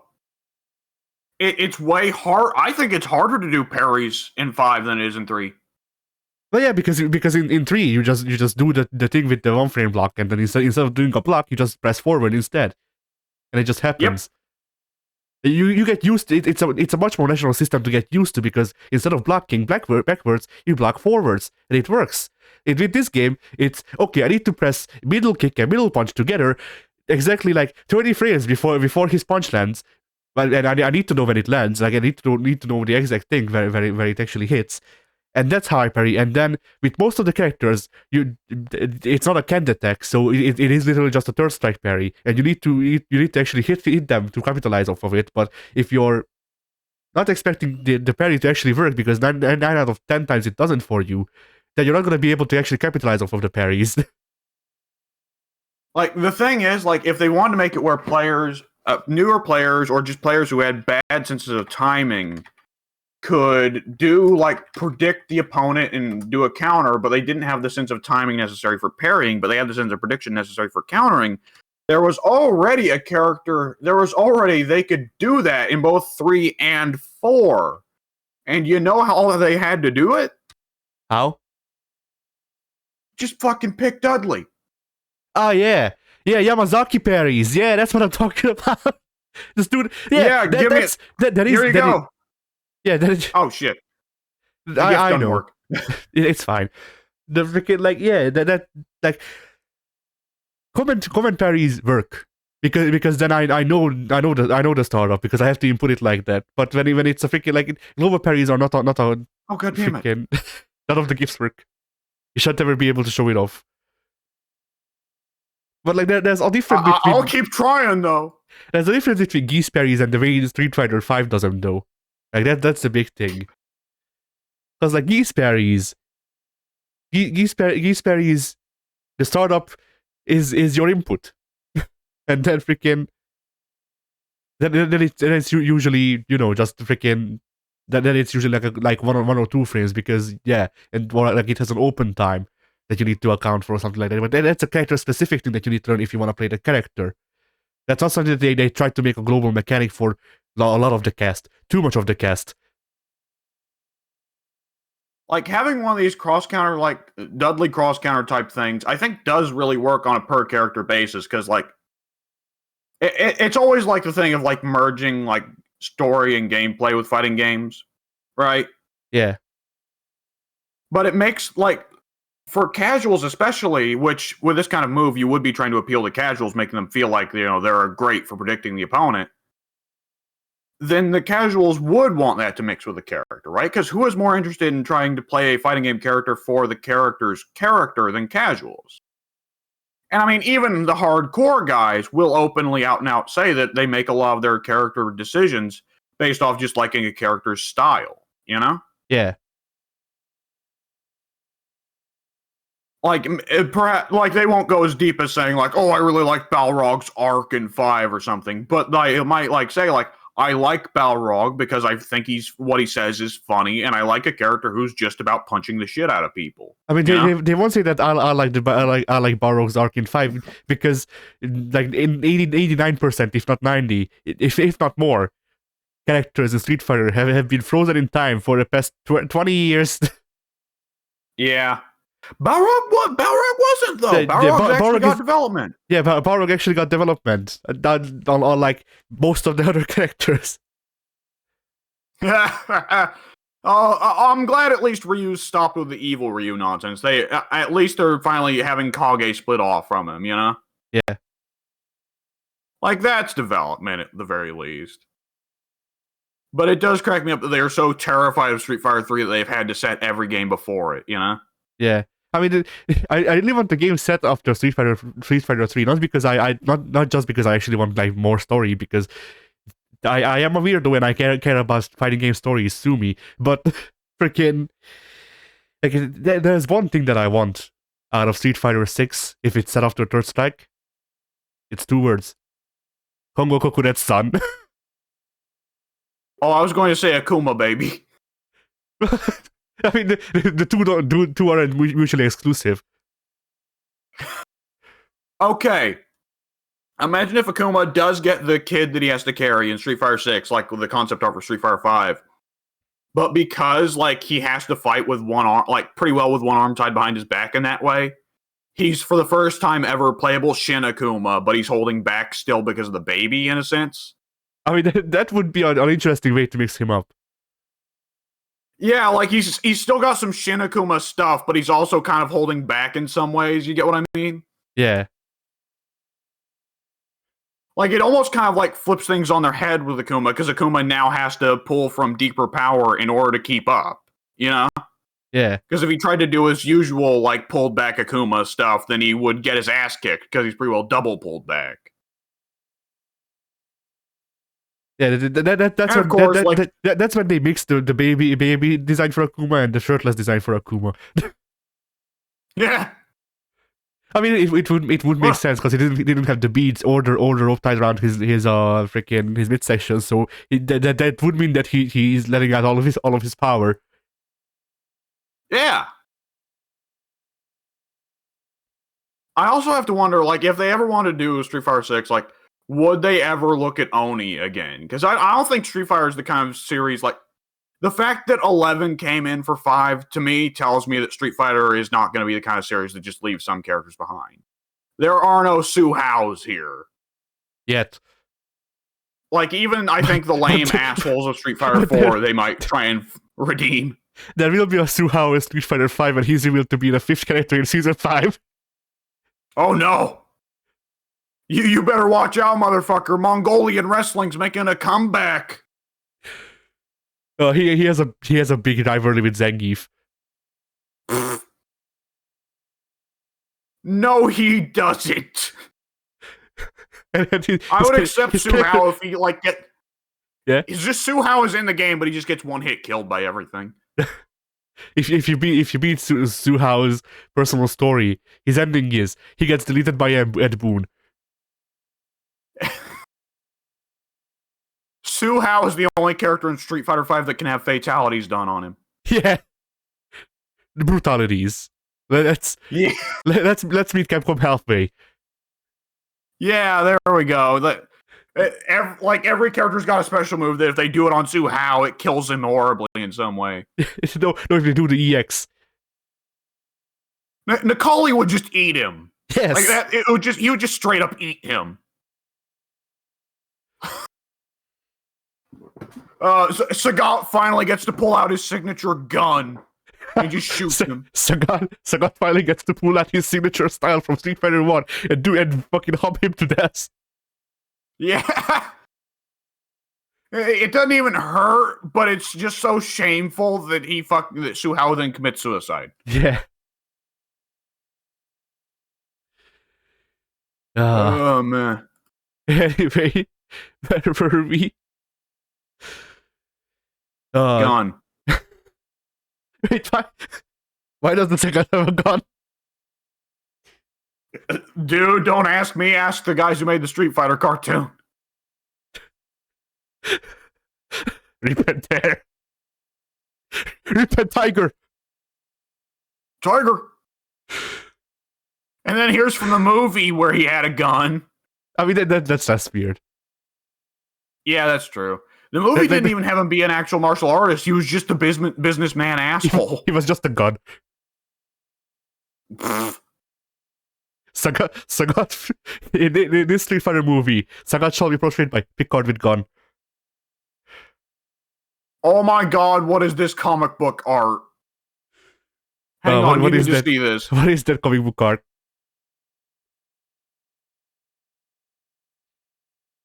Blimey. Oh, it's not Oh, working. it won't. Hang on, let me try and figure it out. All right. All right, now copy. Uh-oh. Let's see if this works. It did. Sagat did. Okay. Wait, why is Sagat dead? For one thing, why is Sagat dead? For another thing, why is Sagat Hulk-sized? No, that's canon. He's not that big. He's not that fucking big. I mean, okay. Overall canon, no, but there is some art that Capcom commissions where they ask the artist to make Sagat into the Hulk for some reason. Ryu barely comes up to Sagat's hips. Yes, that is usually when Sagat they ask people to draw Sagat real big. That's usually the proportions between Ryu and him. Fucking stupid. Like in one of the special artworks for Street Fighter V, Sagat, Sagat is the size of a small room, and Ryu is firing a Hadouken at him. So that might have yeah. Ryu's gonna need a bigger Hadouken. Yeah. So that may actually be somewhat canon. Especially Sagat being dead. I have to question with the idea like they had at one point of Sagat trying to be like still evil and to like Sagat has basically been doing a big comeback story. At what point is this character supposed to be unsympathetic outside of him killing Dan's dad before Street Fighter 1? Is Sagat still supposed to be unsympathetic? No, he's very much supposed to be sympathetic now, but I just wonder how, like, for Street Fighter 2, they were still trying to make him kind of a bad guy when it's like, Ryu just about fucking murdered him in Street Fighter 1. Sagat looking for payback is kind of justified in Street Fighter 2.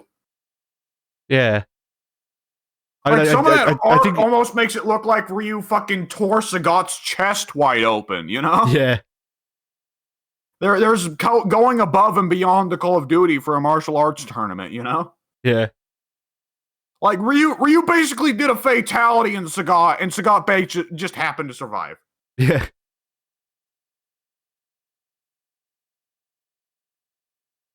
I think in 2 he was supposed to be evil only just because he worked with Shadaloo. Wait. Yeah, I guess. I guess that's supposed to justify it, even though like they've never really explained why Shadaloo or Shadow Law or whatever is supposed to be properly evil, you know?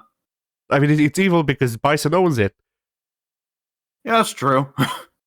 Well, by that time they hadn't even clarified that Bison was legitimately pure evil. Well, no, but he Bison.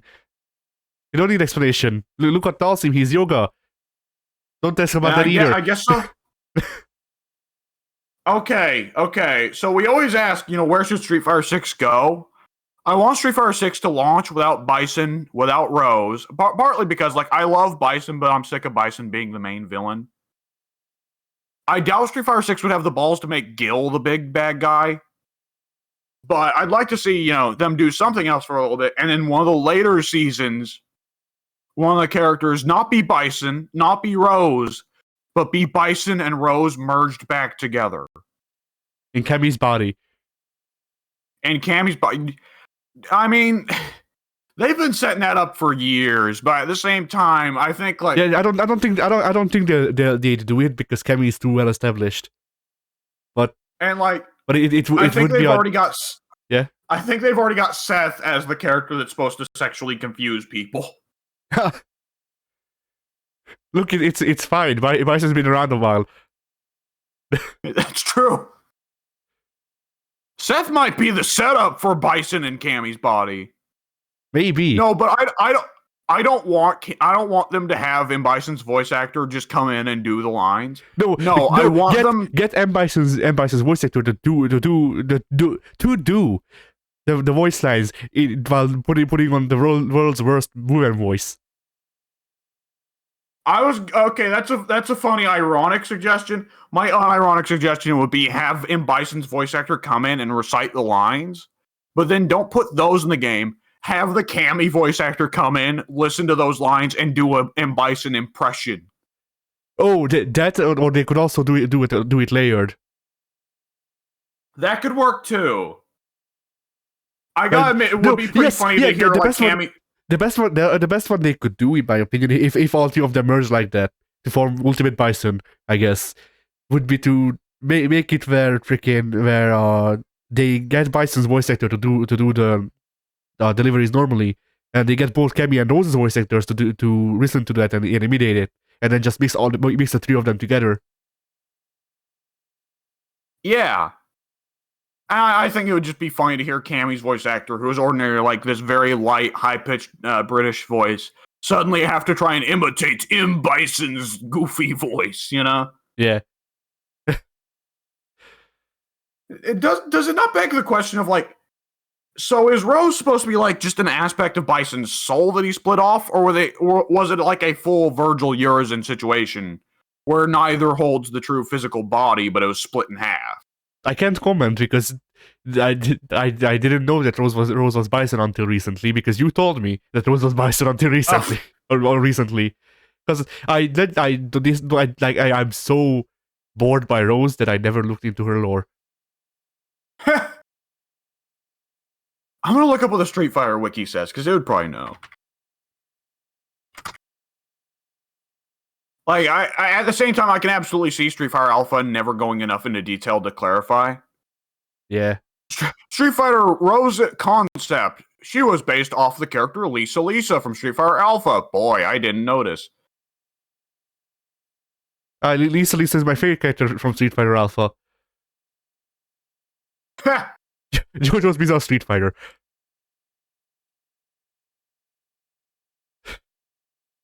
Ryu's Hobo Adventure. It works though. Rose was born a natural-born human, but was also part of Bison's soul.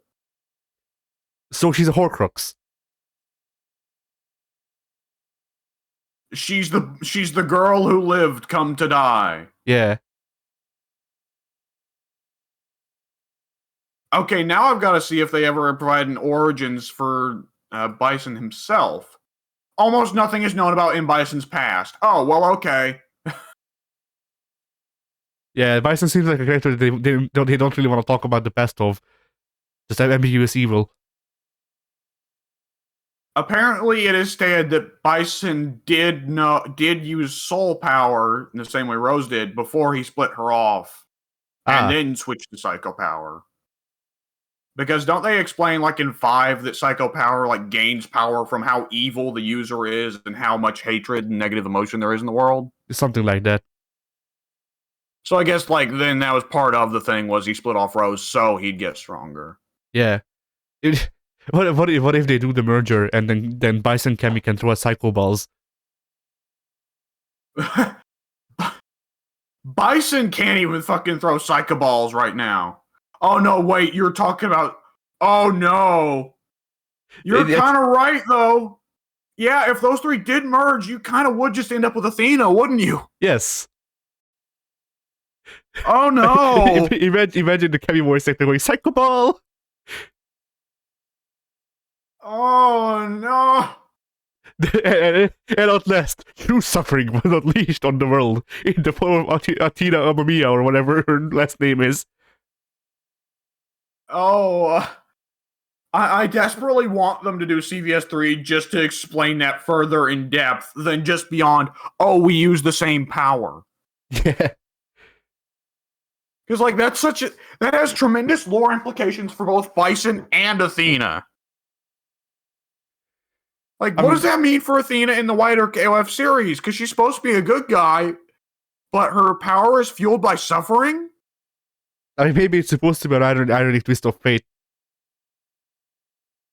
I suppose so.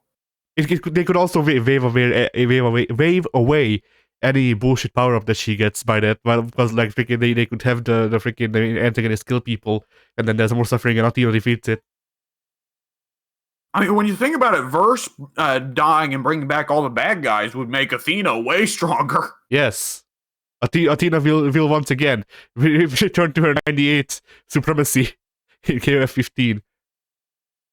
Oh no, we gotta watch out. That could be cursed. We might actually invoke the Athena gods there.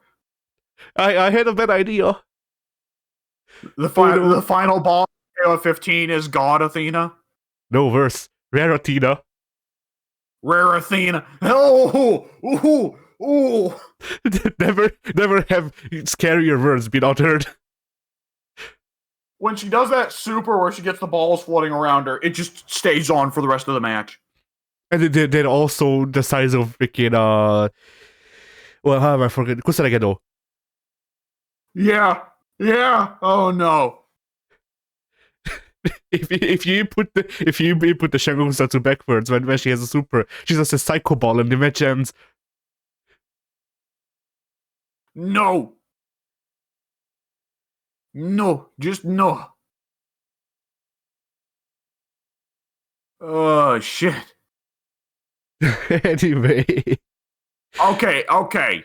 What Street Fighter character would you least want to see fill in the final spot of Season 5 of Street Fighter 5? Least. And for a challenge mode, no Rufus. I was about to say, do we want to go with the obvious choice? I mean, you could kind of pick any old loser from Street Fighter 1 other than Birdie, Adon, or Gin, you know? Yeah.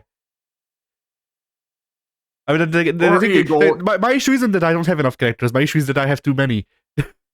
I need to measure them against each other. Okay. I wasn't thinking about this. The character I most want to be the final character of Street Fighter 5, which everyone would be like, what the fuck, why? I want Eagle. Oh yeah, that would be cool. Eagle. Yeah. Yeah. Imagine if the final character for Street Fighter 5 Season 5 is Geki. He's not even a different character. He's actually legitimately just a Vega reskin. Yeah. Ooh. For a second, I got Geki confused with Maki, and I was like, yeah, you know, the amount of, like, waifus Street Fighter 5 has for those types, yeah, Maki would probably fit. Yeah. My least favorite to come back. That is a good question. Just because I have too many freaking candidates. Like I could go with basically like most of the people from Street Fighter 2 that hasn't returned yet. Honestly. Same for Alpha. You know what? Really. You know who my pick is? Who? Rolento. Yeah, I figured. Yep, he bugs the shit out of me. I mean, the most disappointing. It's a throw up, but it like, funny enough, looping back around to the other thing, like I would honestly probably be the most disappointed if the last character is T-Hawk or Fei Long. Like DJ's okay. I don't like DJ, but I don't like he doesn't bother me being on the roster. Yeah. Fei Long and T-Hawk kinda do. T-Hawk, I think, is an interesting presence on the roster just because it's a command grab character who's like super agile. but has shit normals.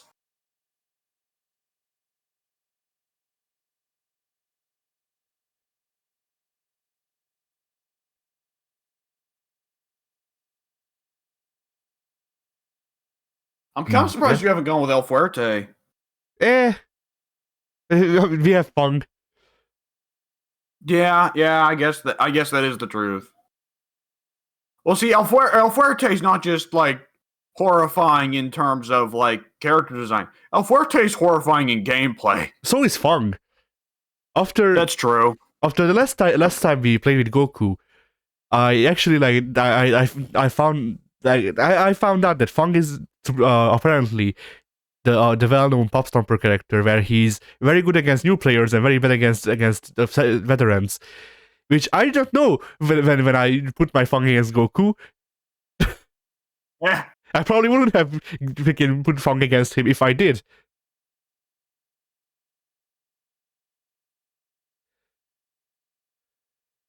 So yeah.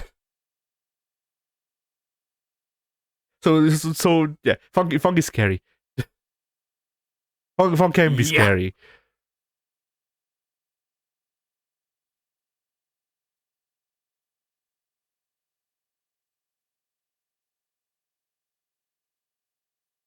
I mean, we brought up a topic of Street Fighter 6, but I forget what. Well, I mean, the inevitable question is, what is this new system that Street Fighter 6 is going to come up with? Sexism. To put on, medium punch and medium kick, because we had focus attacks, then we had V skills. Remember in Street Fighter 3 when it was just short hops? No. Yeah, that's the real fucking weird thing to think about. If we get the properly translated version, we get roaming cancels. Oh yeah, there we go. Roaming cancels. It only works if you're like moving. No, it legitimately is just straight up Roman cancels from Guilty Gear, but because Roman cancels were mistranslated, that's why they're called Roman. At least from what I remember. So yeah, it's stuck from mistranslation that they're called Roman cancels. Street Fighter 5 introduces the roaming cancels, which work literally the same way, but they're called the proper name. Street Fighter 6. It's weird. Yeah. By the way, I found out the other day something you never told me about in Guilty Gear 1, which some people theorize to have been the beginning of Roman cancels. Taunt cancels in Guilty Gear 1. I did not know about it either because it's Guilty Gear 1. Like I didn't play enough Guilty Gear 1 because I didn't want to play enough Guilty Gear 1 to find out about it. Apparently, any move in Guilty Gear 1 can infinite combo because they can all be canceled into taunt. Nice. Yeah, that game's fucking jank. Yeah. I did not know that fucking Sliding Viper or whatever it was that Soul had in that game also just infinites by itself, no cancel necessary. Yeah. Pistol. That game's fucking jank. Yeah. That series had a long way to go, but it did go. You know, with the way things are going, Street Fighter 6 on like not even on the middle on the middle punch and middle kick. It will just be a normal thing. Street Fighter 6 will feature freaking air dashes and air blocks, and I will be very confused.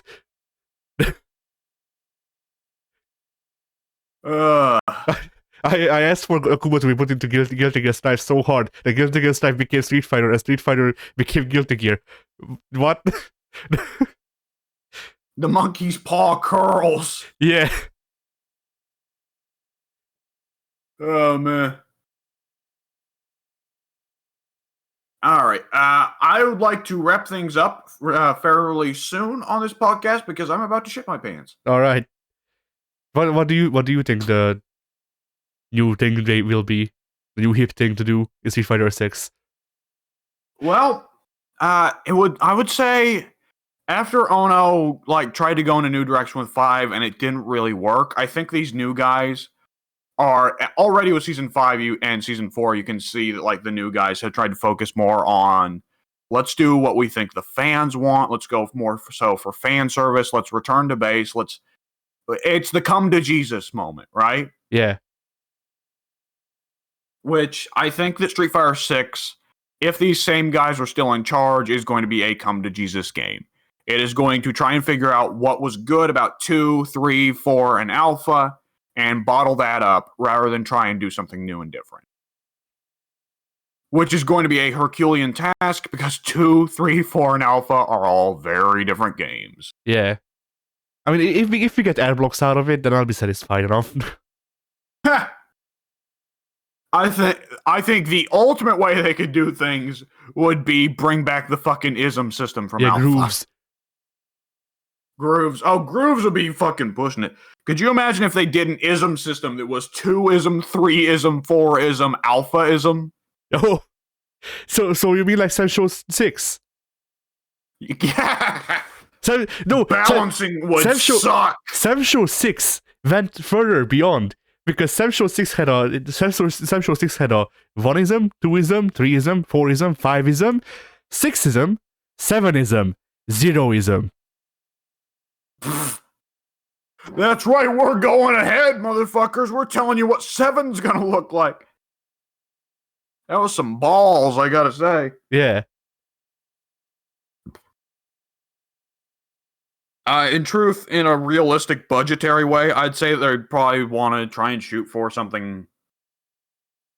I think the smart thing for them to do would be shoot for a kind of pacing similar to that of 2, 3, and 4, almost. And if they are really smart, to go ahead and do what Strive should have, which is not really simplify the gameplay, but take the quality move lists that actually explain what moves are supposed to do, what they're good for.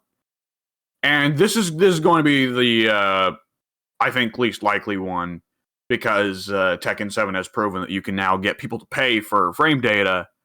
But I also think it would be really smart for them to add frame data in the move list, like NetherRealm games do. Which I don't think will happen, because, I mean, Tekken 7 kind of defines the fighting game scene in the East right now, and Tekken 7 frame data is a DLC. So I think that if the other fighting game developers in the East are going to even include frame data, which most of them I don't think will, because they think that thing... I think most Eastern fighting game developers think that frame data should not be available to the public. And I think that's just part of their game design philosophy, is they think that stuff should be hidden and you should feel it. Transparency is not so much a thing. Transparency with game systems does not seem to be such a philosophy in the East as it is in the West, which is win some, you lose some, right? Because there's reasons why you wouldn't want to be transparent, and there are reasons why you would want to be transparent, and so on. But in the case of being transparent in Tekken 7, they decided to make it where you get charged for it. So if those Eastern developers do decide to include the frame data at all, I think they will charge for it. Yeah. Honestly, for a second there, I thought you were going to say they should do what Strive should have done and add in KOF dodges, and I was ready to agree with you. I mean, at the same time, I don't... Yeah. But I love KOF, but I don't want every game to be KOF, you know? I mean, I don't want every game to be KOF. If you want a Street Fighter with KOF dodges, really you should just be asking for CVS 3. Yeah. I mean, my thing is that I put that more towards Strive than I do Street Fighter 6, because Street Fighter, I don't know what to expect of Street Fighter 6, and the things I would expect from it, just because it's Street Fighter, are not things that would require KOF dodges. With Strive, usually I bring it up just because KOF dodges are a good alternative to actually having air game. So yeah, they could have just had that, and yeah. That's what I was about to say, is every fighting game kind of needs the answer to zoning. And that's NetherRealm's problem that they've had in Injustice, more so than Mortal Kombat, but still, NetherRealm's problem they've always had is that there's never been a good answer to zoning in those games other than just trying to counter zone. Yeah. Or just teleporting if your character can teleport. Whereas Street Fighter, zoning has never been that strong in Street Fighter. You can always get in on zonings in Street Fighter just by walking and blocking. Yeah. KOF has dodges, Guilty Gear has air maneuverability, NetherRealm's just never had anything, which is why NetherRealm, I think, still needs to try and figure out a way of solving things without just necessarily ripping off KOF or Guilty Gear. Yeah. And I think they know this because they keep trying to figure out new ways to solve it with every NetherRealm game, and they still. I mean, zoning certainly isn't as much of a problem in Mortal Kombat X or 11 as it is in Injustice, but like that's always been the problem with Injustice, you know? Yeah. And they started like they had the idea in Injustice 2 of what about a full screen KOF dodge for meter, which was an interesting idea, but the part that was key there was for meter, you know? Yeah. Like And there are some characters in. Yeah. Oh no, go ahead. Like, No, go ahead. Don't put mission critical moves on meter because then people won't use them because it costs meter, and I can use that meter for better things in my brain, even if it's not true. I will think that. Like you can, okay, like for the competitive community, you can have mission critical stuff on meter, but you have to always, when you're designing that kind of gameplay mechanic, also make it with the idea of casuals will never use this because casuals want to conserve meter for doing big flashy supers. Yeah. If there is a super move in your fighting game, then casuals will focus on getting that because casuals see super move. Not only do super moves look cool, not only does it trigger monkey brain, woohoo, but also it seems like the obvious strongest option available, and casuals will go for the obvious strongest option available, you know? Yeah. So, like something like V Shift, I think like it kind of makes sense that it's supposed to be on meter because it is kind of more so designed for the pros in Street Fighter, but something like getting around zoning, which is the thing that casuals have the most severe problem with, like your hardcore players are generally the ones who are going to be the best at being able to get around zoning. They don't need that kind of ability. Casuals do, you know? Yeah. So that's just something to keep in mind from a game design philosophy, you know? Yeah. It's kind of like in the same way that like a lot of the best combo tools, especially NetherRealm games, are on EX moves because casuals pretty well never use EX moves, right? But casuals are also the kinds of ones who, generally speaking, will not bother to actually sit down and figure out combos unless there's already a combo trial mode in the game. Yeah, like EX moves, EX moves being like that makes sense because, well, yeah. Which As you I said, think yeah, go ahead. Oh no, I was going to go off on a different topic. Like it makes sense that EX moves do the big combo, and because as you said, like casuals not only don't sit down and learn how to do combo, but at the same time, casuals sometimes don't want to do or don't know to do combo, and so they don't combo. And I know this because as we've discussed multiple times on this podcast, on this episode of this podcast, like I've played fighting games for most of my life, and between the ages of none to uh 17, I want to say, or 18, I forget when we first played against each other, but a bit after that. Yeah. Until then, I was very heavily casual. I never freaking sat down and learned combos and shit like that. I only played with zoning and neutral, as I've said. So so I know that casuals won't go for that shit. The reason I know how to do combo now is because I watched combo and videos when growing up, and I was like, it would be cool if I could do that, but I can't. And so now I'm making it happen. Yeah. Yeah, I mean that's another thing to include. Like, is just like kids playing fighting games. Kids don't have the patience, or like, well, the kids just don't have the patience to do combos because kids, just fucking headbutt the controller, and that's their idea of doing big move, you know. Yeah. And we can never underestimate the amount of kids playing video games in general because they're the ones who have the most time to do it. Yeah.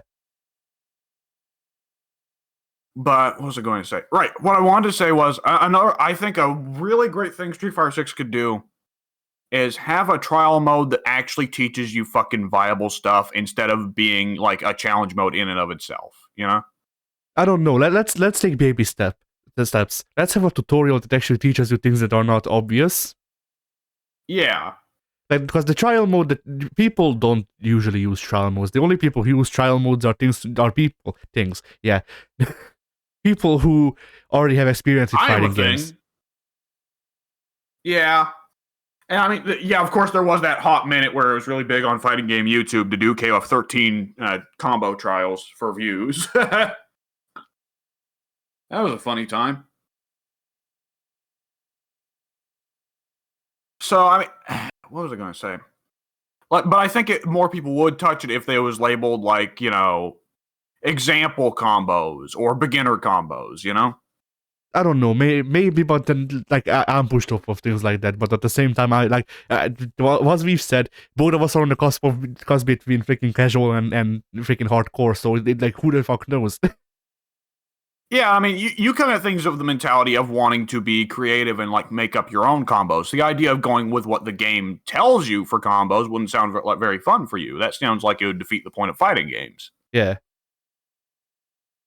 Like, I just think of the way Uni handles trials, because Uni handles it properly. I think Uni handles it the best. Yeah, where Uni it is handles divided it off. Yeah, where it's divided off into like beginner combos. They're doing that and with Strife as well, by the way.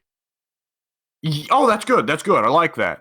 And like Uni even goes so far as to clarify this combo is good because it starts off with a low move.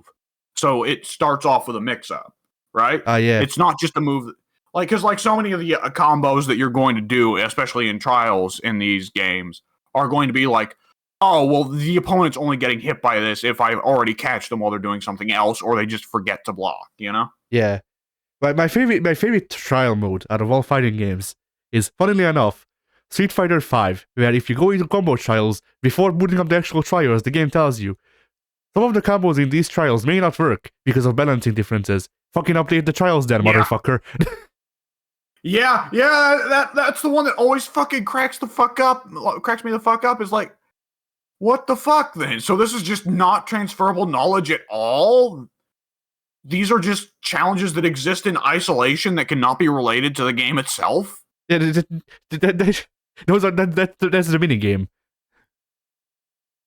That's the obligatory. We made single player content checkbox. Yeah, where you don't actually have to make single player content. Oh god, and it does bug the shit on me because I do play Street Fighter V challenges for fun, Street Fighter V trials for fun, and then I'll try to do the combos in practice mode, and I'll be like, "What the fuck? Why ain't it working?" And it'll take me a solid 2 or 3 minutes of trying to do the same combo, where I'll be like, "Oh, I get it now. It fucking doesn't work anymore because they nerfed whatever move, so it can't do this combo anymore because this combo is determined to be too strong." I just don't do the trials because it's not worth my time. Yeah. Like, it's fun as an excuse to practice, right? Because ordinarily, like, whenever you want to look to practice fighting games, there can sometimes be something else where it's like, but I could also do this instead. I don't know, because usually for me, I'm either like, I want to play fighting games or I don't. Yeah, that's probably a fairer way about things. Like, sometimes I just boot up Street Fighter V, do an arcade run, and then I freaking then I have fun with that because I wanted to play fighting games that day, and I maybe specifically wanted to play Street Fighter V. And then there's play Street Fighter V arcade mode if I want to get mad.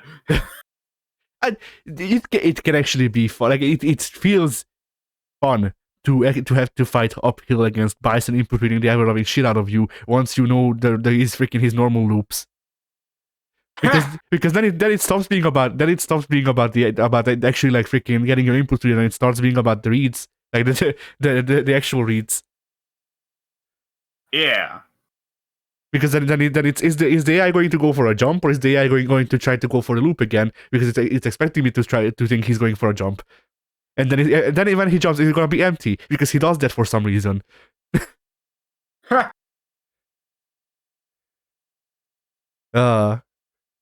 I don't want to fight the AI on the hardest difficulty. I have done it before multiple times just because of Shinakuma, but I don't want to fight the hard AI in freaking Street Fighter V because the normal AI input reads so much. Yeah, I'll pass. I'm good. But yeah, then there are some days when I don't want to play fighting games, and then I freaking like even getting ready for this podcast, I just did like a run in freaking. I did tried to do a run with Alex in the third strike arcade ladder, and I had negative fun. I mean, it doesn't help that Gil. Like Bison is the ever-loving shit out of you. Bison doesn't do 50% combos whenever he does it. Gil legitimately, like, okay, I don't think he does it with Alex, but with Akuma, Gil catches you jabbing at the wrong time, and that's 50%. Whoa. So freaking trying to go through the third strike arcade ladder with Akuma is a pretty fun death match where you are on this, you're indestructible for most of the ladder, and then Gil.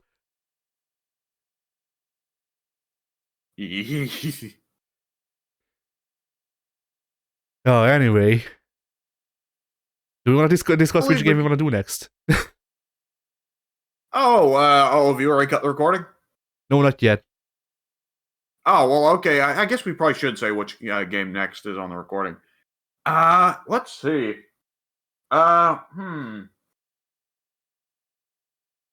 Well, since we do have Guilty Gear X2 to do. Yeah, we do. There is always Exard. There is. There is always Uni. Yeah. I believe we did Street Fighter 4, like one of those last episodes of Street Fighter 4. So if we want to do a Street Fighter 4 Part 2, it could wait a while. Yeah. Oh, well, we've not done Marvel 3. I think we've done Marvel 3. We have? I'm going crazy. I think so. I mean, we've done most of the games I own, to be fair. Like, X2 is the only one we haven't done yet, I think, out of the ones I own. Well, no, that's a lie, because we haven't done any of the fighting games you bought me. But then you don't own them, so... What are the games that I bought you? Melty Blood. And, actually, that might be it, because you also bought me an older version of X2 just to check it out. Yeah, because you had it on your wish list, I think. Yeah. I'm going over the FOS channel right now to look at all the videos we've done for all the games we've done for Fighting Games R. Just all real right. quick. Okay, yeah. KOF 98, Guilty Gear Exard, Street Fighter Alpha, MKX, Tekken Tag Tournament 2, BlazBlue Central Fiction. Damn, I didn't know we did this many. Yeah, Marvel 3, Mugen, Persona 4 Arena, Street Fighter 2 Championship Edition, KOF 14, Guilty Gear XX. We did do Guilty Gear XX. God damn it. All right. Street Fighter 5. Wow, we only did Street Fighter 5 like a solid 5 or 6 episodes ago, so that's already a repeat. We already had a repeat. I don't know which one it was, but we already did have a repeat. Uniclear, Street Fighter 4, Tekken 7, Injustice Gods Among Us, Guilty Gear XX again. There we go. So we did repeat Guilty Gear XX, but if there's any fighting game you'd want to repeat, it's Guilty Gear XX. Come on. If we want to do a repeat of an... Oh, we never did one for KOF 2002. No, we didn't. I would absolutely be glad to do KOF 2002. Sure. Now, let's see. What else is there that... I'm just checking just to keep in mind for going into the future, because... Yeah, we did Exard, we did Uni. How many Soul Calibur games do you still have? I own 3, but the characters won't load, and I don't know if it's my save file or my CD. Well, DVD, whatever, whichever, really. Like it may be my save file. I'd need to check. We could do For Honor. We could. Well, we could when I have PS Plus. Yeah, that's true. We could always do Fantasy Strike, though. I think that would be a lot of us just bitching about it. I mean, I can probably just cut all of my rants about Fantasy Strike from the other episodes together and just release it as a Fantasy Strike podcast. And every single time. It would just consist of me going, man, the panda and the rock guy are cool. And then the panda and the rock guy are cool. And then me in the background yelling angrily, this does nothing. This doesn't teach you anything. It's just neutral. That's 1/3 of the equation. I don't actually have a problem against Fantasy Strike. That's why I don't actively shit on it. But There are fighting games that I actively shit on. Like freaking Mortal Kombat is my personal freaking, oh, what do they call it? The scapegoat, I guess. I don't know, for a lot of things, but that's just because I really dislike NetherRealm's design decisions going through those games. Fantasy Strike, like I disagree with Fantasy Strike on a freaking on like a root level, but at the same time, Fantasy Strike didn't even try to appear to be appealing to me. So I can't shit on it too hard. Like Fantasy Strike puts out there. This is what I do. This is what I can do. That's what it does. Like that's better than Street Fighter V for most of its life, because Street Fighter V was very confused. Yeah, that's for certain. So like that. Okay. Yeah. Do we want to go ahead and wrap things up? Because I am going to shit myself. Yeah. All right. See y'all with KOF 2002, I guess. Yeah.